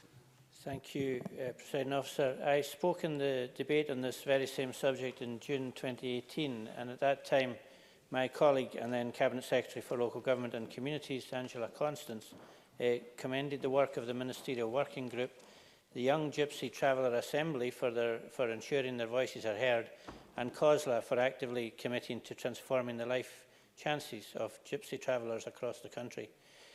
This followed the Race Equality Action Plan, which serves to ensure that Scotland, as a progressive, inclusive nation, treats all of our citizens, no matter their race or background, equally. Since then, it's clear that work has continued to try to make improvements where possible, so I was pleased to see that the joint Scottish Government COSLA report highlights several areas where improvements have been made, including £775,000 for improving education of children and young people, and supporting flexible family learning through the Tackling Child Poverty Delivery Plan. Access to health and social care services will also benefit from £400,000 of investment from this year for 3 projects to test innovative ways to offer these services. And as we've heard this afternoon from a number of speakers, there is sadly, however, still a negative attitude towards the Gypsy traveller community in our society. This will take a long time to overcome, although it shouldn't, and relies on all of our communities coming together to tackle racism in any form. It's worth recalling, Presiding Officer, that the former Equal Opportunities Committee in 2013 described discrimination towards Gypsy travellers as, and I quote, the last bastion of respectable racism, end quote. Indeed, I'm of the opinion that no form of racism should ever be considered respectable, and the time is most definitely up for this kind of behaviour. Attitudes towards Gypsy travellers need to be tackled, and I believe that this action plan laid out by the Government and our local authorities is a welcome step forward in ensuring that equality is afforded to every community in Scotland. Falkirk Council's travelling persons site is located within my own constituency, and as of last year was one of only 2 sites in Scotland which met the acceptable standards as laid down by the Government. So it's clear that the work of local authorities is crucial to ensuring all of our communities are given the opportunity to flourish, and that must include Gypsy travellers. And this debate has reminded me that a visit to the site in my constituency is long overdue. I have visited in the past, and I look forward to visiting again. And with reference to Alex Cole-Hamilton, he made a very valid point about encouraging Gypsy travellers to engage more in the democratic process. And that's a point that I've raised with them when I have visited on a couple of occasions. So it's also about how we ensure the heritage of our communities are protected. Coming from the Western Isles, I'm more than aware of the decline of our culture which has taken place, and I'm determined to ensure that this doesn't continue. Similarly, we must recognise those many cultures that make Scotland so diverse. Presiding Officer, some years ago this Parliament heard the plight of and I quote, because this is terminology the community use themselves, the Tinker's Heart near Loch Fyne.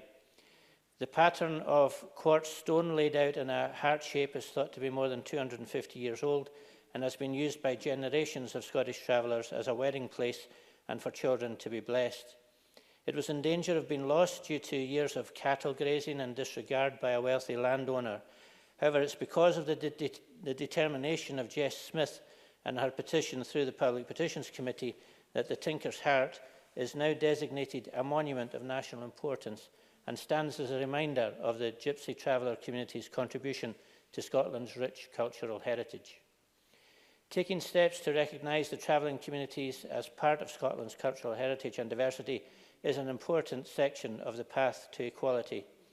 It's important to understand that those people, because they are citizens, like the rest of us, have rights and responsibilities too. Access to health and education is a priority, and it is important that people from the Gypsy Traveller communities are afforded every opportunity to integrate with the communities in which they are living at the time and have a chance to contribute to the already diverse landscape that we have across Scotland. We have a way forward in the joint report on delivering the change needed for our Gypsy Traveller communities, with additional investment, including capital investment for more and better accommodation, ensuring that these communities are better represented at all levels, and providing access and opportunity to tackle poverty in Gypsy Traveller communities. We are much further forward now than we've ever been. Scotland's already addressing the issues of inequality we see across our communities, and we're becoming a more inclusive society who cares about our citizens and ensures that we have access to education, health and opportunity where we have the power to do so. We still have a long way to go before we can solve all of the issues, and that's true for most communities in our society. However, we have a path to follow, and I'm glad to see that our Gypsy Traveller communities rightfully have access to that pathway now through this report, which I'm confident will begin to improve the lives of everyone. Taking a proactive approach to others and engaging in a process to improve the lives of minority communities across Scotland can only be beneficial for the country as a whole.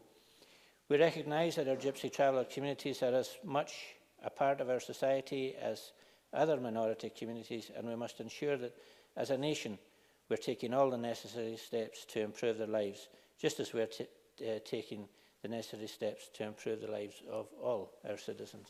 Thank you. Thank you very much. I call Alexander Stewart to be followed by Maureen Watt. Mr. Stewart, please. Thank you, Deputy Presiding Officer. I'm delighted to be able to participate in today's debate. During the initial debate that was back in June 2018, I applauded the Scottish Government for what it was trying to achieve in order to support the Gypsy Travellers to receive the respect, the opportunity and the dignity which they so rightfully deserve. I was also encouraged by the fact that the Scottish Government had established the Ministerial Working Group for Gypsy Travellers, and the main aim was to address inequalities experienced by the community in such areas as housing, education, health, services and employment. As I said at that time, by working together, much can be achieved by this, and that is very much the case. And I'm delighted to see the progress that we've seen from that group and from the action plan. And I would also like to welcome Peter Barrett, who served with me on Perth and Kinross Council, and commend him for his efforts in COSLA taking this forward. During the debate this afternoon, the Minister made some very positive contributions about what's taking place, and I've already alluded to the COSLA initiatives that are key to ensure that that is taking place. The action plan has been words, but actions are now taking place, and we've heard that the more accommodation, better accommodation is very much part and parcel, and it's good to see that there has been finances and money put towards that, the £2 to £3 million. The Access is vitally important, and we've also touched on some of the trust issues that have arisen with this community in the past, where they may not have been treated by the authorities, and that could have been the council or the police about how they would manage their lifestyle, and that came into conflict. We've talked about income, and that's vitally important, Deputy Presiding Officer, because the living costs, the poverty, the need for employment, and also the energy conservation, which was touched on, is also vitally important for the sector to ensure that they get the benefits and they can participate in that process. So it's key that we have a cross-portfolio and that has very much taken place. And I welcome the Minister and Cabinet Secretaries who have made that commitment, not just in this debate today, but across the Chamber on other times. And Kevin Stewart and local government has also taken that to show. And the leadership that we've seen with the local champions and the local liaisons taking place in councils is also to be very much welcomed as a step forward. Now, I, Deputy Presiding Officer, as a member of the Scottish Conservatives, believe that all types of prejudice against Scotland's Gypsy Travellers must be stamped out, as any form of discrimination on the basis of race or culture is totally unacceptable. And elected members do have an obligation and a right to think about their deeds and their actions and their words. And I commend the work that Mary Fee has done on this project, for not just in my time in the Parliament, but what she has done in the past. Because what she has achieved is by pushing the agenda and forcing it forward, it has become much more mainstream, and that's vitally important. I commend also Alex Hamilton for the comments he made in his speech, because during that he identified some of the areas that we should be trying to tackle and move forward. And my colleague Jamie Green talked about the positive experience. And it's the positive experience of this community that we need to embrace. Because as we've heard in the past, sometimes there are negatives when this community is engaged. And that we need to look at. I also very much welcome the fact that we've had events such as the Gypsy Roma Travelling History Month and the exhibition that was here in this Parliament that once again gave them an opportunity and a platform to show what they are achieving and what their history has been. Because it's vitally important that we look at their history, of where they came from, how they evolved and how they're tackling that in today's normal lifestyle. And as I say, and that has caused some conflict. So in June of each year, across the United Kingdom, there are various opportunities that take place during that time. Many activities during the month ensure that adults and children are encouraged within the community, and that schools, libraries, museums, right across the country are behind many of the initiatives that are there, and that they're challenging the stereotypes and challenging the cohesion that is not success. And we should celebrate some of that success and ensure that that does become and will become the way forward. Also, we need to look at other parts that take place. And we also look at the Holocaust Memorial Day, Deputy Presiding Officer, and the Gypsy Travellers have become actively involved in all of that, because we must remember that they were also persecuted in that whole process. And that shows us from history where we had that prejudice that took place. It is also vitally important that we should commit to ensuring equality of opportunity for all Scottish Gypsy Travellers, who often see themselves undoubtedly marginalised as a group. And my colleague Annie Wells has talked about the inequalities that take place for Gypsy Travellers when they are trying to obtain a health support, and some of the inequalities that they have a lower life expectancy, they have difficulty in ensuring that the children are looked after and themselves are looked after. So I think it's vitally important that we look at that. But the biggest issue is education and employment. These are two areas where we have had barriers in the past, and these barriers are being removed, and I'm delighted to see that some of the positives that are coming through from the Action Group will ensure that these two areas are tackled. Therefore, we need to address work together and ensure that alternatives can be provided to support travellers and their children to continue to offer and get the opportunities that are there. Deputy Presiding Officer, travellers indeed have their own fiercely protected hierarchies and family units, and they are very much to be welcomed because they talk about respect, recognition of elders and politeness, and that's very much the case. A good number of them adapt to the business community, and indeed a good deal of them have been very successful in acting and musicians because that culture that they have is endured, and that spirit of ensuring that they become part of the community must be applauded.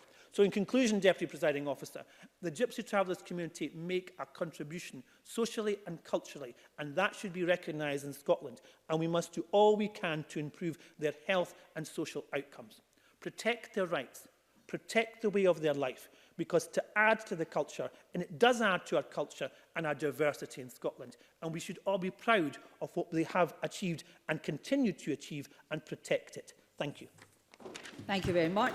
I call Maureen Watt to be followed by George Adam. Ms Watt is the penultimate speaker in the open debate. Ms Watt, please.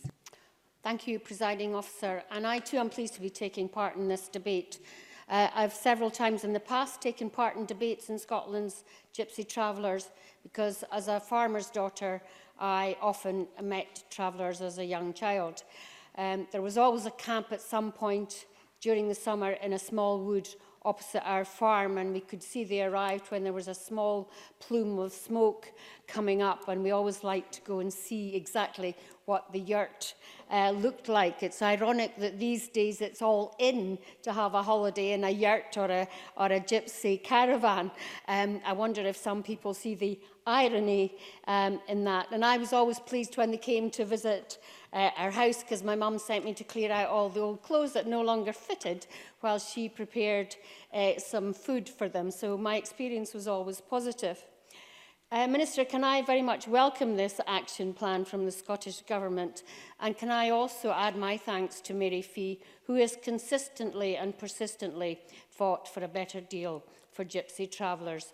And I'm glad she sees this as a big step forward.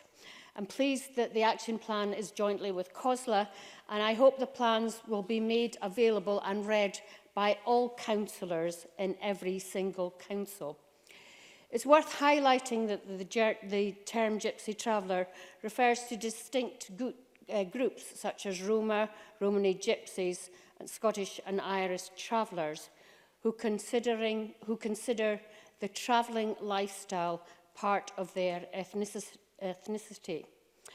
Coincidentally, I caught yesterday part of a Radio Scotland programme called Lifestyle, where Davy Donaldson was saying that he reckons, as far as he knows, he's the only graduate to come out as a traveller. That were his words, not mine. He said that there are, of course, other travellers who have graduated, but have not said during their studies that they were from the travelling community. And I think that is damning on our society. He made, in my view, though, a very interesting point when he said that travelling isn't other or anything new age. Thousands of years ago, everyone was nomadic. It was the settled people who stopped that way of life, and that the travellers continue their connectedness with nature rather than the pursuit of wealth and settled things. So the crux is the Gypsy travelling community travel. They move and they move on.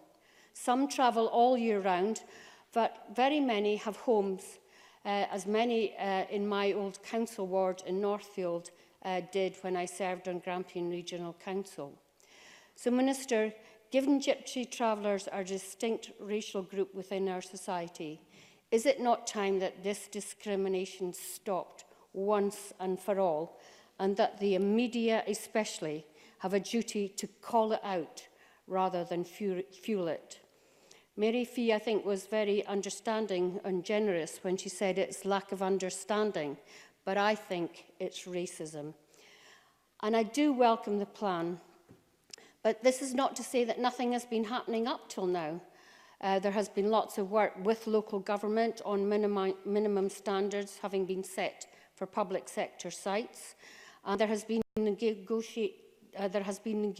engagement of the negotiated stopping approach to managing roadside encampments. There's also been work undertaken with the police, the NHS and wider community planning partners to deliver joined-up services and foster regional collaboration to support Gypsy travellers. But I'm glad that the action plan focuses on 5 key actions. One of them is to continue to provide more and better accommodation, and this means working with the Gypsy traveller communities themselves to better understand their accommodation needs and preferences in order to improve the quality of their lives. And I note the emphasis on improving fuel poverty among this group. I think that's really important.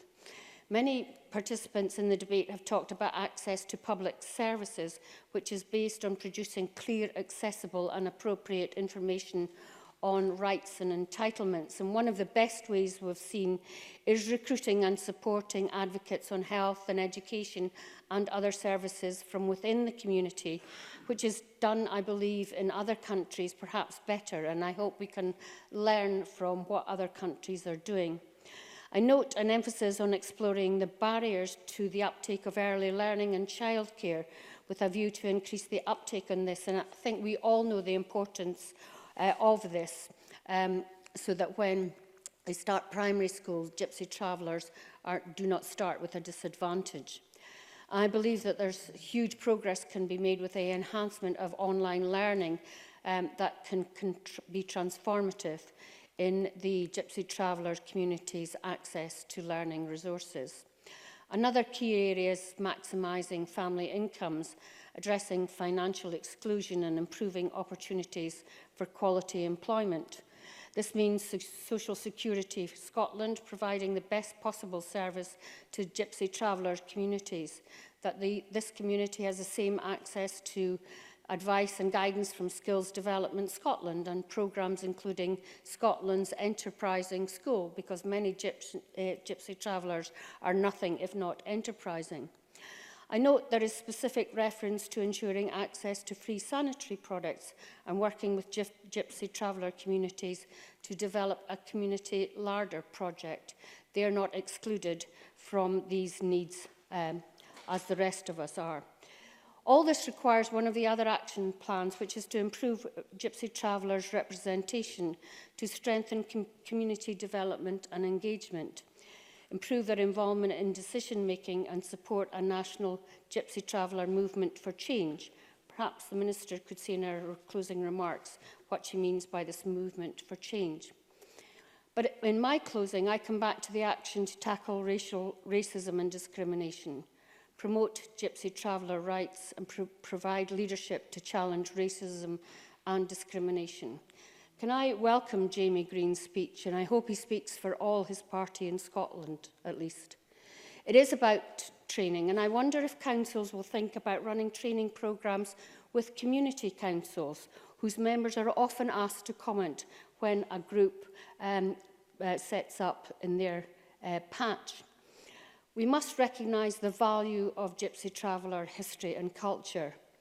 Later today, we will be recognising the contribution of show people who also face discrimination despite their contribution to our culture. Last year, we were celebrating the work of Hamish Henderson, who did so much to capture the songs and traditions of Gypsy Travellers, including those of Belle Stewart, famous for the berry fields of Blair, Jeannie Robertson and others. And we must not lose these groups' wonderful contributions to our great, diverse Scottish culture. Thank you very much. I have some time in hand. Can I just say, don't say this often to Mr Adam, but you can have extra time. And can I say to the closing speakers, if you can use up 2 or 3 minutes extra each, I'm happy to hand that over to you. No problems.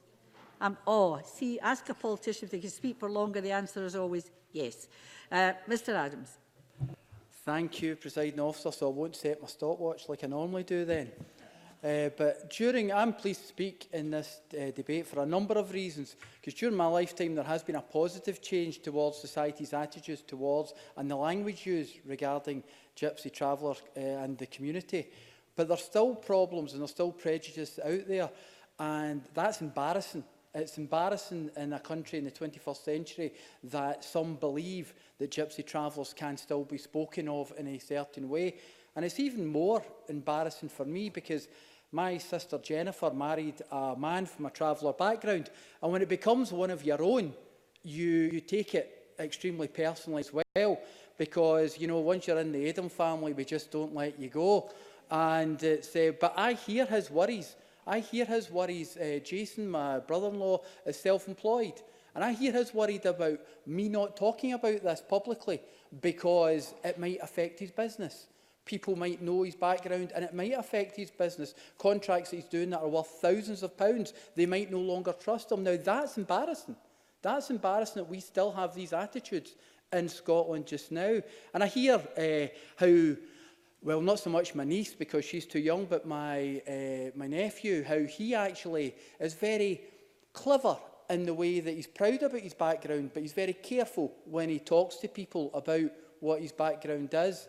And that's embarrassing as well, because that's not the Scotland any of us in here wants to live in. Although things have moved on, there's still that issue there as well. And Jason and Jennifer, my sister, have been married for a long time now.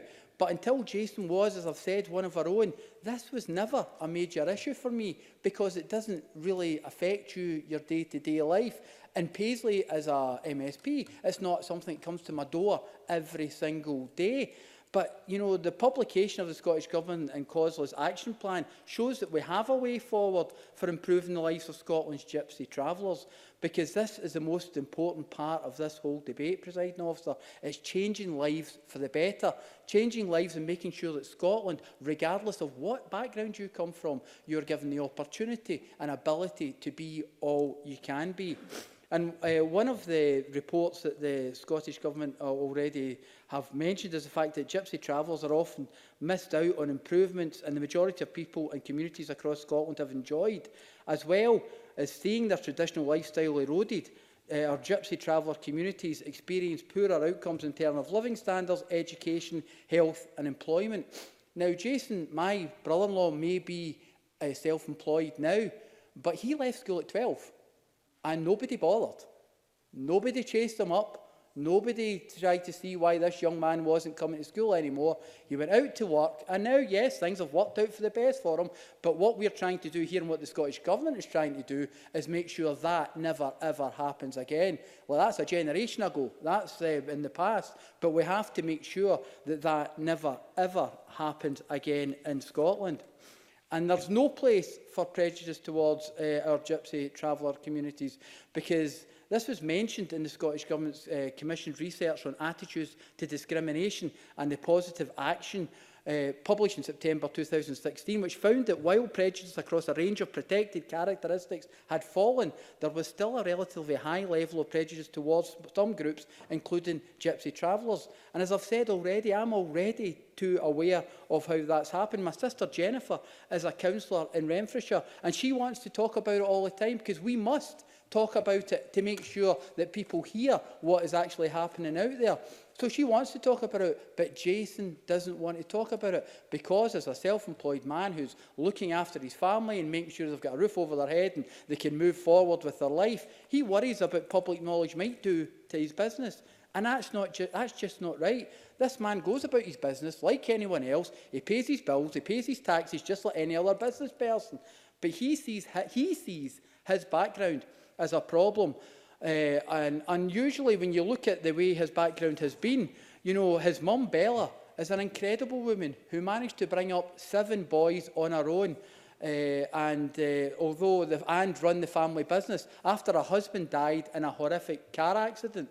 Today, the woman is 78 and is still doing the school run as she brings her great-grandchild to school while she's supporting other members of her family. And I think that's an important part of this whole scenario. My sister Jennifer, one of the biggest things she loves about our in-laws is the fact that this strong sense of family and protection and looking after your own. Yes? Yep. John Finney. Thank you very much indeed. I'm very grateful for Mr Adams taking intervention. I wonder if he heard on the radio on Friday there of research that had been done in the Merseyside area about attitudes to Islamophobia and anti-Muslim discrimination, and they had markedly changed for the better as a result of a high-profile practising Muslim playing for Liverpool Football Club. And I think the importance of role models, and David Donaldson has been mentioned, it is the promotion that is going to change attitudes.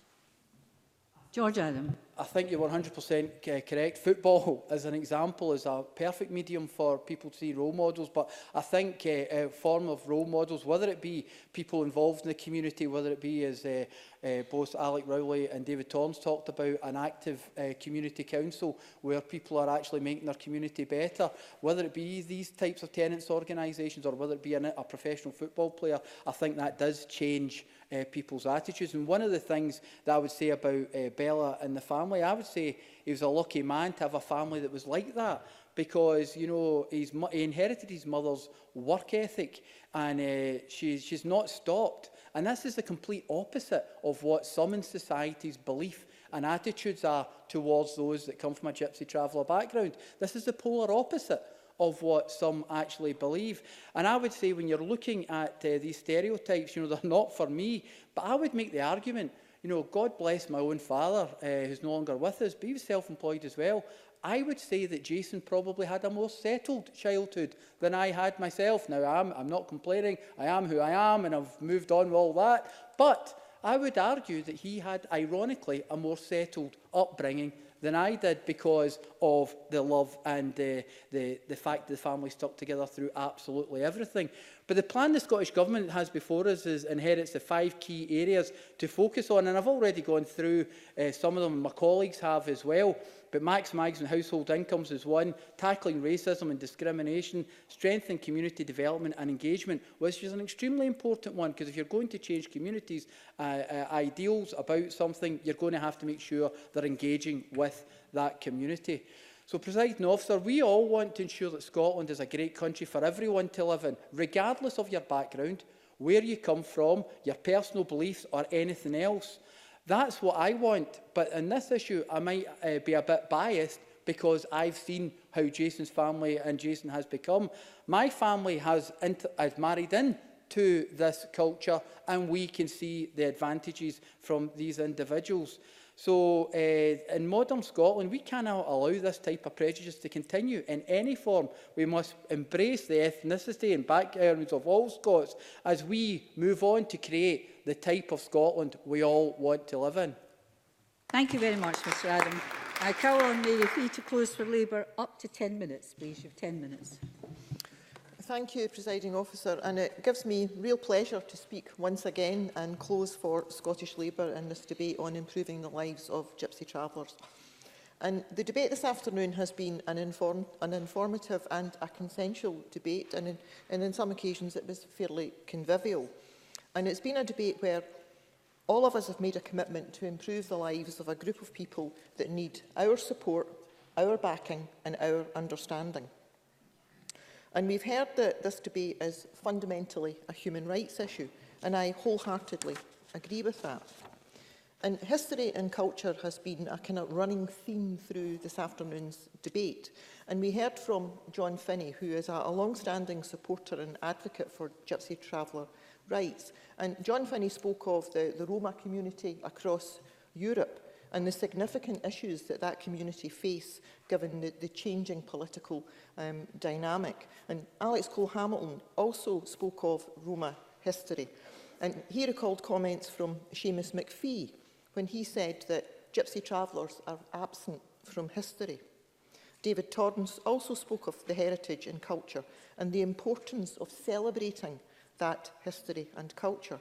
And Alex Rowley spoke of the importance of collaboration with local authorities, COSLA and key stakeholders to take forward the improvements that we want to see.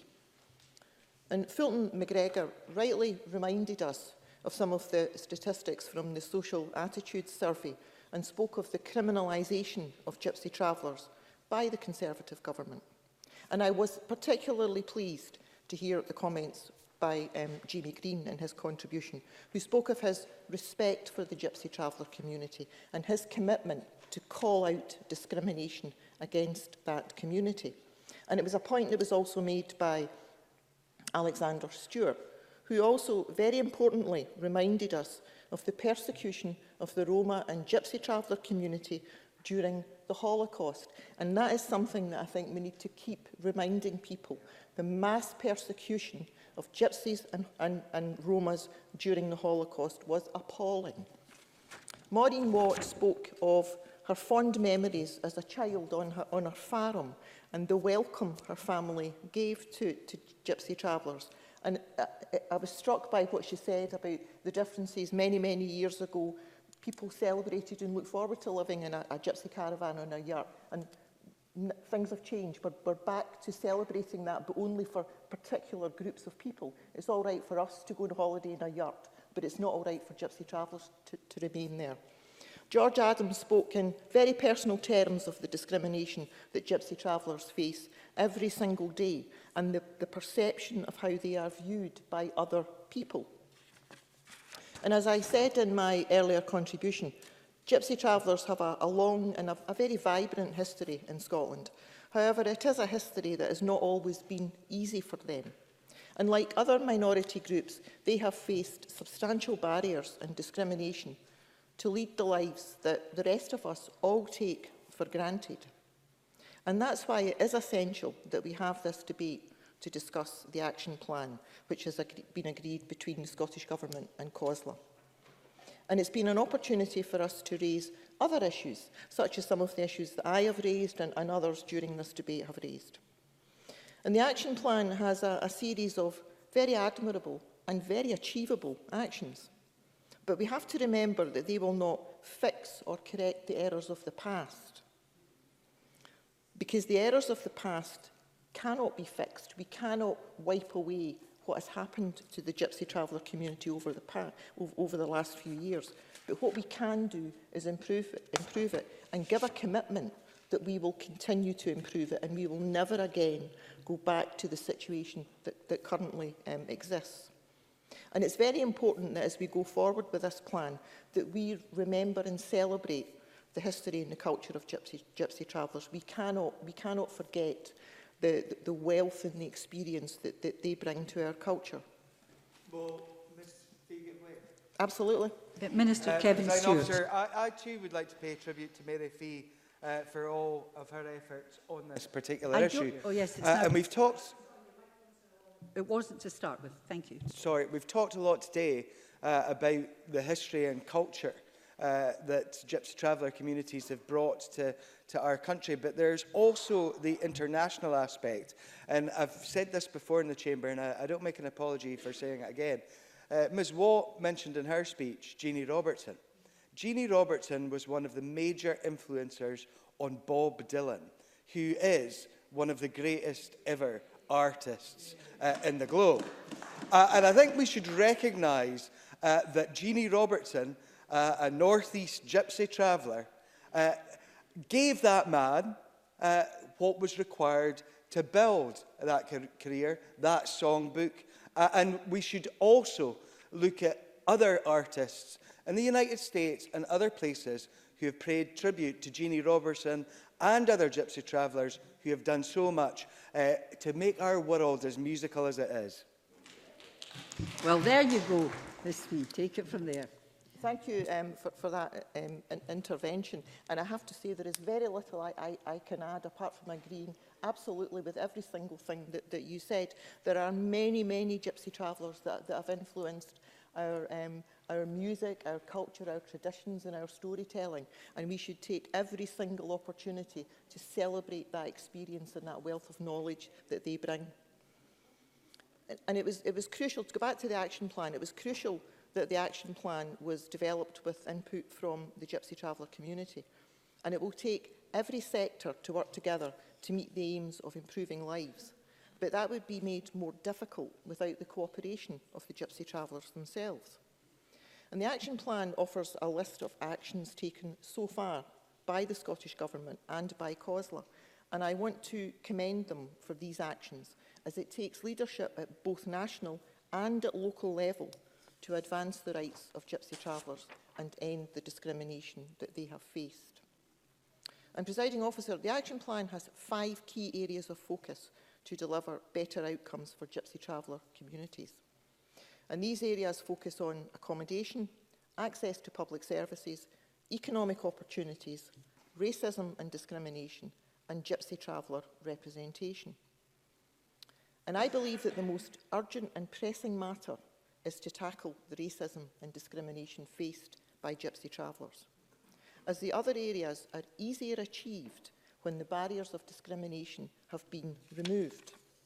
And if this is tackled, then I believe everyday life will be made easier for Gypsy Travellers and other issues can be better tackled. And in saying that, I do not believe that the other 4 areas of focus are less important. However, housing and accommodation needs can be better met when the public have a greater understanding of the Gypsy Traveller community needs. This should also make it easier for public services to deliver the actions outlined without fear of public and media outrage that is targeted against Gypsy Travellers and their sites. Training public sector staff, as Action 9 pledges, is one of the key actions at the core of ensuring Gypsy Traveller human rights. And ensuring that Gypsy Travellers have the same access to public services as each of us have and each of us expect can only be achieved when those on the front line have the knowledge to understand and support the needs of the community. And finally, Presiding Officer, as convener of the cross-party group on Gypsy Travellers, can I offer my support on behalf of the group and my thanks to the Scottish Government for bringing this debate today. And I will always work constructively, as will the members of the cross-party group, with others in this chamber and many more outside, to improve the lives of Gypsy Travellers. And in closing for Scottish Labour, can I add that today's debate is of significance for equalities and human rights. Issues that brought me into politics, and I'm sure it brought many across this chamber into politics. Tackling social injustice is part of what Labour stands for, and we will support the government at decision time to show that such injustices, long faced by the Gypsy Traveller community, are finally being tackled in a cross-party, cooperative manner. Thank you. Thank you very much. And I call on Michelle Valentine to close for the Conservatives. Up to 12 minutes, Ms Valentine, please. Thank you very much, Deputy Presiding Officer.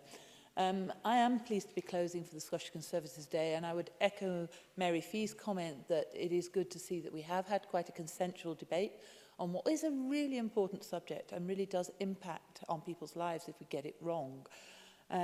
Gypsy Travellers have faced a huge amount of difficulty over the years, and the Scottish Borders, where I live, has a long history of promoting Gypsy Traveller culture. Just 20 miles east of where I live is the village of Kirkyettam, which has been described as the traditional headquarters of Scottish gypsies. And I'm going to build a little bit on some of Alex Cole-Hamilton's very good history that he gave us to start with, and some of the other bits we've heard today, because in 1841, an entry in the New Statistical Account of Scotland, the Reverend John Baird noted that Kirkyettam had the largest population of gypsies in the country. In fact, the last Scottish gypsy king, and apologies to the gypsy community if I pronounce this wrong, but Charles Fay Blythe II was crowned in Kirkyettam in 1898, and a coronation pageant was held in the village.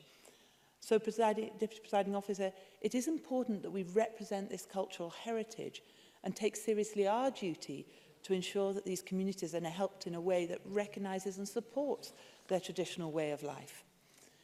And we've heard much today about the many and varied challenges facing Gypsy Travellers in Scotland.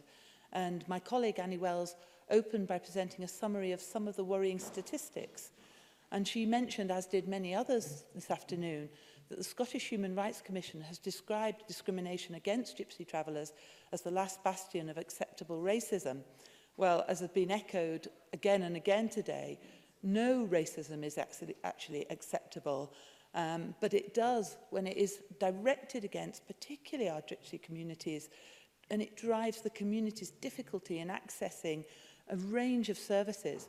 You know, we've heard today that in education, half of all gypsy travellers over 16 have 0 qualifications.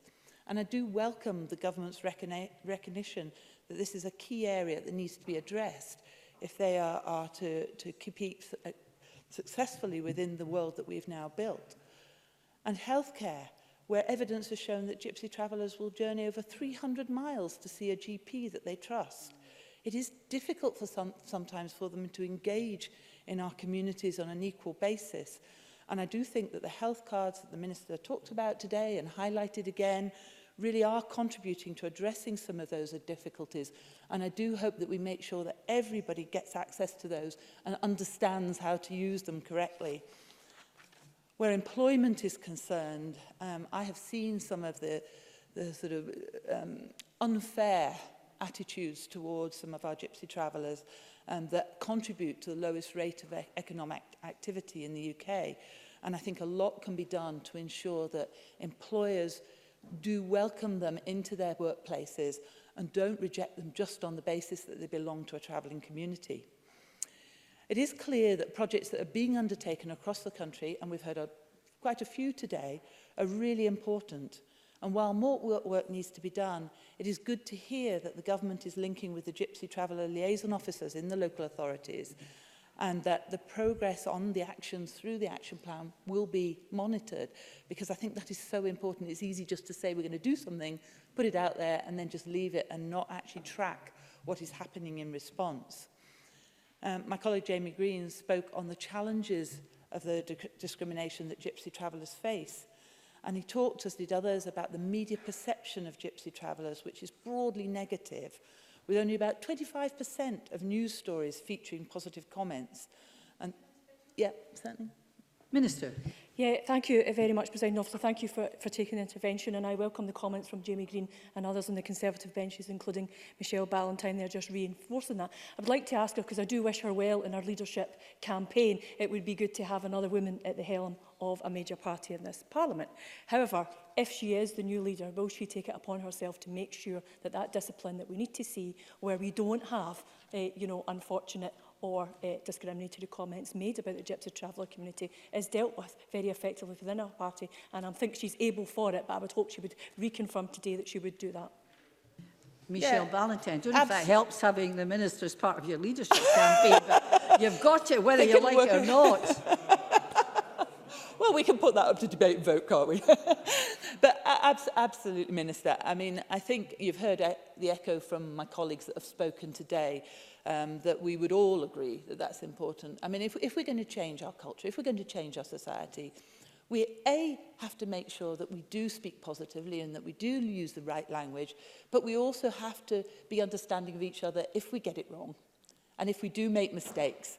And we need to talk constructively to each other and not give people a really hard time in the way that they have constructed a sentence, or if they said something and not given them a chance to explain what they meant. Because if we don't do that, then the headlines go bad again, and actually then it comes back to the people that they're being talked about. It just compounds those negative headlines.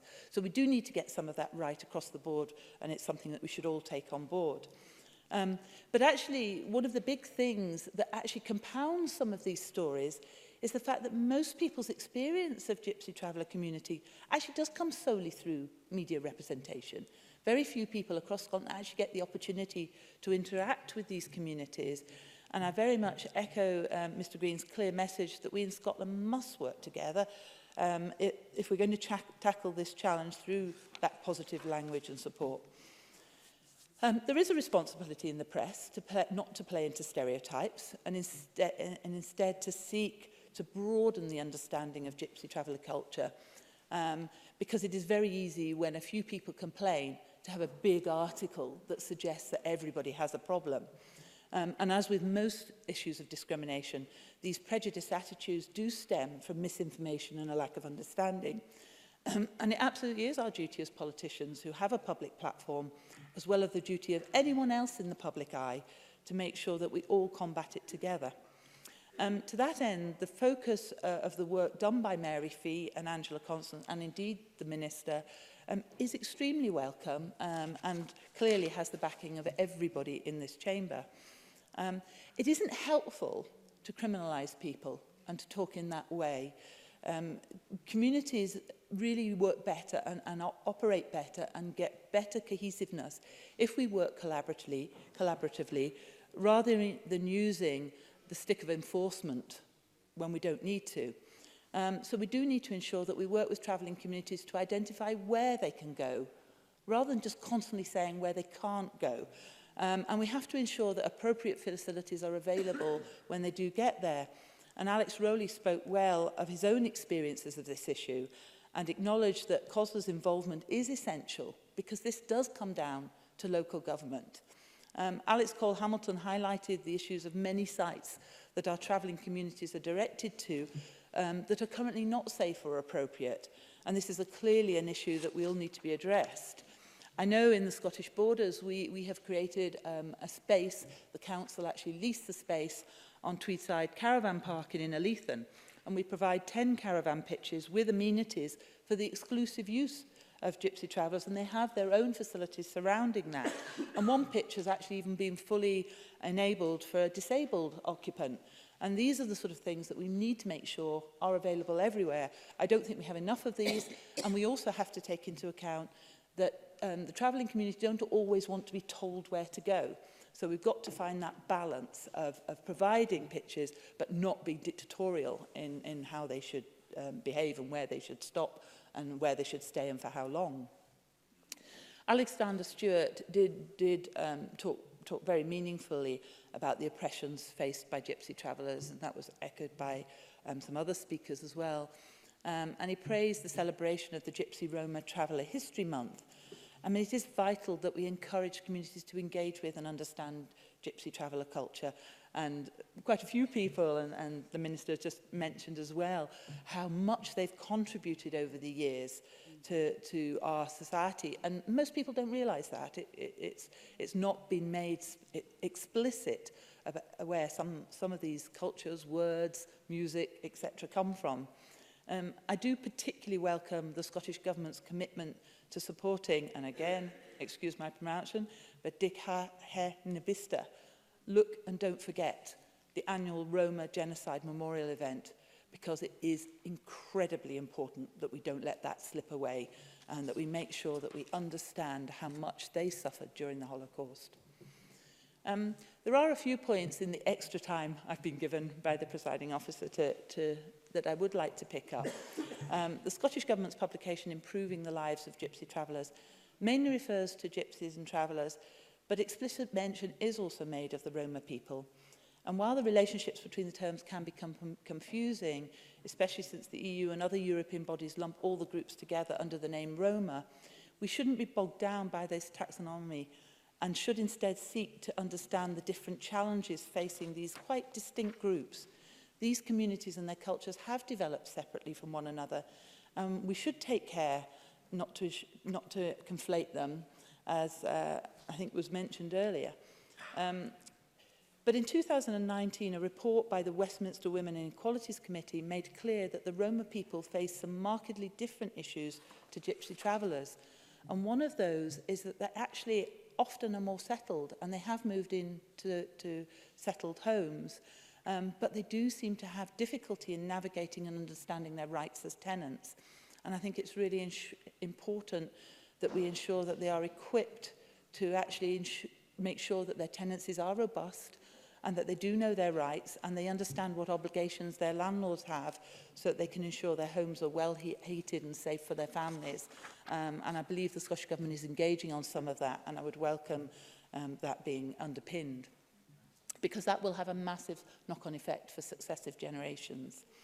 I think just to close, there is quite a bit of work that we can still do. I'm very encouraged to see that Social Security Scotland is replicating some of the work that was done with the DWP in terms of ensuring that Gypsy traveller groups are having input into a lot of the conversations. And I hope that the Cabinet Secretary will ensure that they have permanent representation from Gypsy travellers on its experience panel to ensure that they do have a consistent input into the community's needs. But to conclude, I do welcome the publication. I welcome the work that's been done and the Scottish Government and COSLA's action plan, and I really welcome the fact that it's going to be revisited along the way. These groups have been neglected and discriminated against for far too long, and I think it is right that we now have meaningful support from the government, and a change in public attitudes will go a long way to level out the playing field for Gypsy travellers. Thank you. Thank you. And surprise, surprise, the politicians have used up all the spare time. Minister, till 5 o'clock, please. Thank you very much, Presiding Officer. Can I thank members across the Chamber for the very thoughtful and insightful contributions to this afternoon's debate. It is, on the whole, been a consensual and positive debate, and it shows that as a Parliament and as a country, we are committed to working together to improve the lives of Gypsy travellers. Many members have spoken passionately about Gypsy travellers they have met or worked with, either in their constituencies or as members of the Equality and Human Rights Committee, or even the cross-party group. Presiding Officer, in the gallery is a smashing teacher for the art called Laura Bernstein. 2016. And she came in, she gave me a wee wave, so she's getting a mention for it.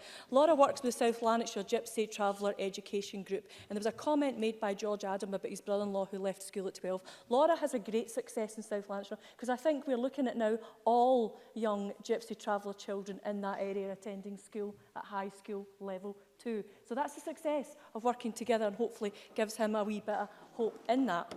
And I know that after this debate, we've got a debate from my friend and colleague Richard Lyle on the Showman's Guild. And I know the Showman's Guild are going to join us in the gallery for the members' debate. And I'm a very proud member of the Showman's Guild for many years. Mary Fee and I think our membership gets us a free shot on the waltzers, and we believe the faster the better. But they are celebrating their 130th anniversary, and it's incredibly important to point that out for show people today, because like Roma, show people have their own cultural traditions and identities distinct from Gypsy Travellers, who are the focus of today's debate. But I couldn't go on with my comments without mentioning them, and to mention Philip Paris, who will be the new president of the Guild, the first Scottish president, I think, for the last 60 years or so. So we'll be delighted to see them in the gallery today. I'd also like to take this opportunity to encourage all members to make a concerted effort to meet with Gypsy Travellers who live in their constituency, to hear directly about their lives, their priorities and their needs, because we should not forget we have been elected to serve all of our constituents in all of our communities, and that includes Gypsy Travellers. All colleagues across almost every portfolio in government contributed to this action plan, something I am very proud of. But I want to make particular mention to Angela Constance, who as the Cabinet Secretary did set up the Joint Ministerial Working Group to which we have brought this plan, and due praise to her for that. Now, I want to touch on some of the points that were raised. Annie Wells, Fulton McGregor and Michelle Ballantyne raised some issues around about data and how we measure impacts. You'll see from the action plan that it's a small number of very impactful actions which can be measured. We will be meeting every 6 months to mark this progress. Please don't be worried about that, and we can certainly update you. Jamie Green raised an issue around about current law and around about hate crime and some of the issues that we've got that. He'll know that we're reviewing hate crime right now, and one of the things that we have proposed at Gypsy Travellers are covered by the statutory aggravation and race now too. So hopefully when that piece of legislation comes to this place, you will see that there too. Mary Fee, Alec Cole-Hamilton, Annie Wells, John Finney, David Torrance and Michelle Ballantyne and Maureen Watt, many members raised issues around the media. So, working with the Gypsy Traveller community to design our One Scotland campaign to raise awareness, send a strong, determined message to counter discrimination and hate speech and hate crime. Hopefully that will do some of the work that we need to do to change that attitude. And David Torrance highlighted some of the issues around social media and social media comments. That's why Mary Fee saying this issue is urgent is an important point, and it's well said and well heard today. And Alex really talked about how we have to take communities with us and how we use that to dispel the inaccurate myths around Gypsy Travellers and the communities in which we all live in. Lots of issues about the provision of sites, and decisions about provision of Gypsy Traveller sites are best made at local level. We realise that, with those with local knowledge and local accountability, but alongside the Gypsy Traveller communities. So the Scottish Government's updated its housing needs and demands assessments guidance in 2018, which now includes Gypsy Travellers, and published updated local housing strategy guidance in September 2019, so just a short few months ago, that reaffirms the need for local authorities to have a full understanding of the requirements of Gypsy Travellers in their local areas and a strategy for meeting the identified needs there. Fulton McGregor talked about a liaison group in North Lanarkshire, which is good, and it's a good start, but I fail to see any reason why, not using the new guidance, they couldn't identify that there would be a need locally for that. And I know that Councillor Junard Ashraf has been a very positive influence in all of that. So anything through the plan that we can do to support that work and get a better outcome for the residents in North Lanarkshire will be very welcome indeed. However, we recognise that we still do not have a good enough understanding of the needs of this community, and we will work with them so that we have a better understanding of their accommodation needs and preferences to inform future provision. This will include work with communities as part of our Housing 2040 strategy to shape culturally appropriate accommodation for the future. I hope that puts a smile on John. It does. It puts a smile on John Finney's face. And I hope David Torrance will be reassured that the TRAs that he spoke about will take part in the work of the future provision there. And I'm happy to look at how we work with community councils through COSLA, COSLA leaders, the leaders' work that we're doing, the local champions, the Women's Voices and other partners, as suggested by Maureen Watt too.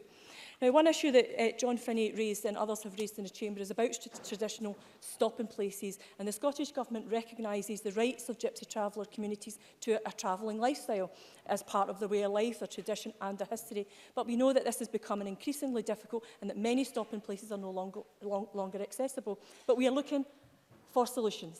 So I've got a few examples. The research we have funded COSLA to take forward with the community will explore what is needed to enable them to exercise their rights to travel in Scotland. That's one. And the other one is we are also working with a digital team that sits within the Scottish Government Planning Department to explore how traditional stopping places can be mapped and identified. And I know that was something that Michelle Ballantyne had said in her closing remarks. Yeah, of course. John Finney. Thank you very much, President Officer. I'm grateful for the Minister taking a brief intervention. On the constituency case I dealt with, the landowner had identified problems not with the Gypsy Traveller community who had used this for many, but indeed by others who had left it littered. So again, there's an example of the perception being that it had been Gypsy Travellers when the reality was that it had been previous occupant. We've seen that as so often the case in this. So I've got some more good news for Mr Finney here. The post that we've funded through COSLA is also supporting several local authorities to pilot negotiated stopping. It offers greater flexibility, support for families who are wishing to camp roadside and who are constantly on the move. This approach has been highly successful in other parts of England, reducing tensions with the settled community and saving up on clear-up costs and reducing those negative perceptions that are faced. So hopefully another smile on Mr Finney. I like putting smiles on Mr Finney's face, obviously. Presiding Officer, everyone in Scotland has a right to expect accommodation that is of a good standard. So this includes our Gypsy Travellers communities. In 2015, the Scottish Government published the minimum standards that for Gypsy Traveller sites provided by local authorities and registered social landlords must be met by June 2018.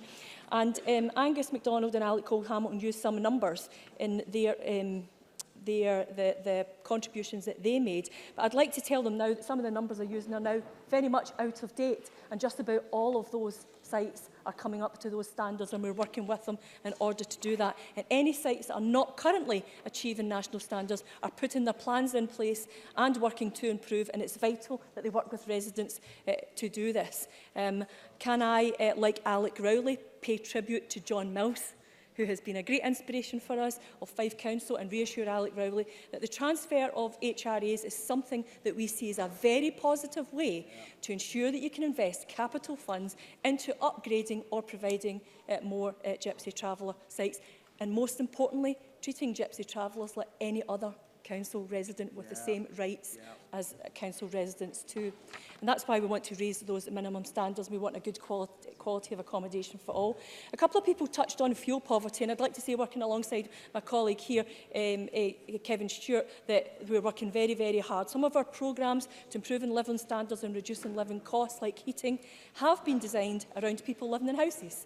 And so don't work to meet Gypsy Traveller needs. So we are going to make sure our work to eliminate fuel poverty will benefit Gypsy Travellers as well. And I hope that reassures and answers one of the questions from Maureen Watt and her contribution today too. John Finney mentioned around about education, Article 12, and the work they've done, and the young woman who went back to her school to do that training. We're going to do much, much more of that, believe me. And the additional funding we have provided to the Scottish Traveller Education Programme will support education partners to understand the needs of Gypsy Traveller children, young people and their families, so that we can provide the right approaches and support in their need. Many members raised the issues around about health, and there's been some progress since 2012.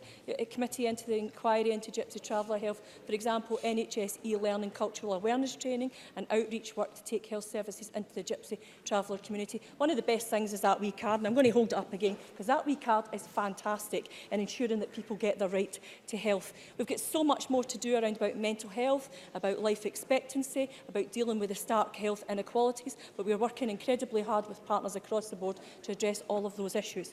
Many people spoke about Gypsy Traveller history and culture, and for the last 2 years we have provided financial and practical support to Gypsy Traveller and Roma History Month in Scotland, and we will continue with that financial support going forward. David Tonsk, Jamie Green, Philip McGregor, Sandra White, John Finney, Alex Stewart, Alex Cole-Hamilton, Mary Fee all spoke eloquently about the effects of discrimination and words of intolerance. We all know where that leads. And that's why this year we funded and sponsored a group of young people to travel to Auschwitz for the commemoration of the Roma Holocaust. And in partnership with Romana Lav, we brought 94-year-old Raymond Gurem, a Roma Gypsy survivor of the Holocaust, to Scotland to inspire our young activists and remind us what happens when ordinary people do nothing. Alec Cole-Hamilton reminded us about 1,000 years' contribution to our culture and society. Maureen Watt talked about the fond memories of her farm and the Gypsy Travelers that lived near her. Alexander Stewart and Sandra White talked about the exhibition that was here last year. And Angus MacDonald told us about the work to preserve and look at how we use the Tinker's Heart as a way to raise the profile.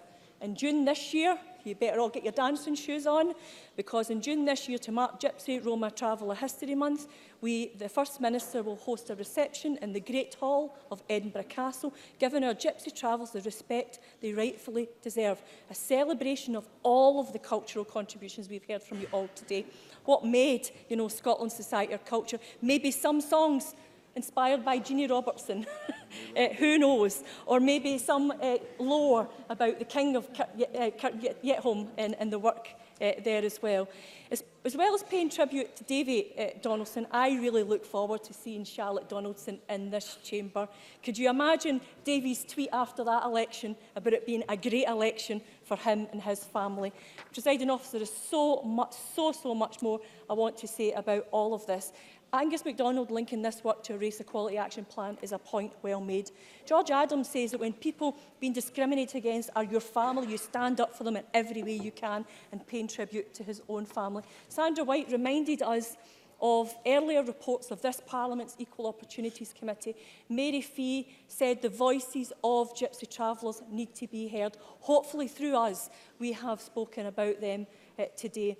The cross-party support is essential in all of this, and I look forward to working with members across the chamber to make a real difference to this community and to do so at a much faster pace. Can I say I'm grateful for the cross-party support in this place?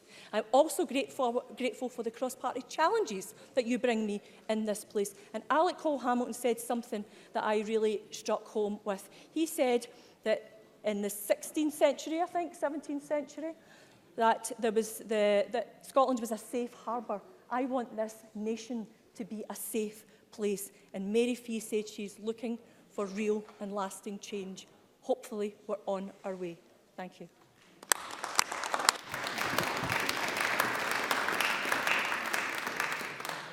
Thank you very much. That concludes our debate on improving the lives of Gypsy Travellers. The next item is consideration of Business Motion 20449 in the name of Graham Day on behalf of the Bureau setting out a revision to Thursday's business. Could I call on Graham Day to move this motion? Move, Presiding Officer. Thank you very much. And no member wishes to speak on the motion. Therefore, the question is that motion 20449 be agreed. Are we all agreed? Yes. We are agreed. Now, there's just one question at decision time today. The question is that motion 20404 in the name of Christina McKelvey on improving the lives of Gypsy Travellers be agreed. Are we all agreed? Yes. We are agreed. And that concludes decision time. We're going to move on shortly to a members' business debate in the name of Richard Lyle on the Showmen's Guild of Great Britain and Northern Ireland. We'll just take a short pause, just a pause while members and the Minister change seats.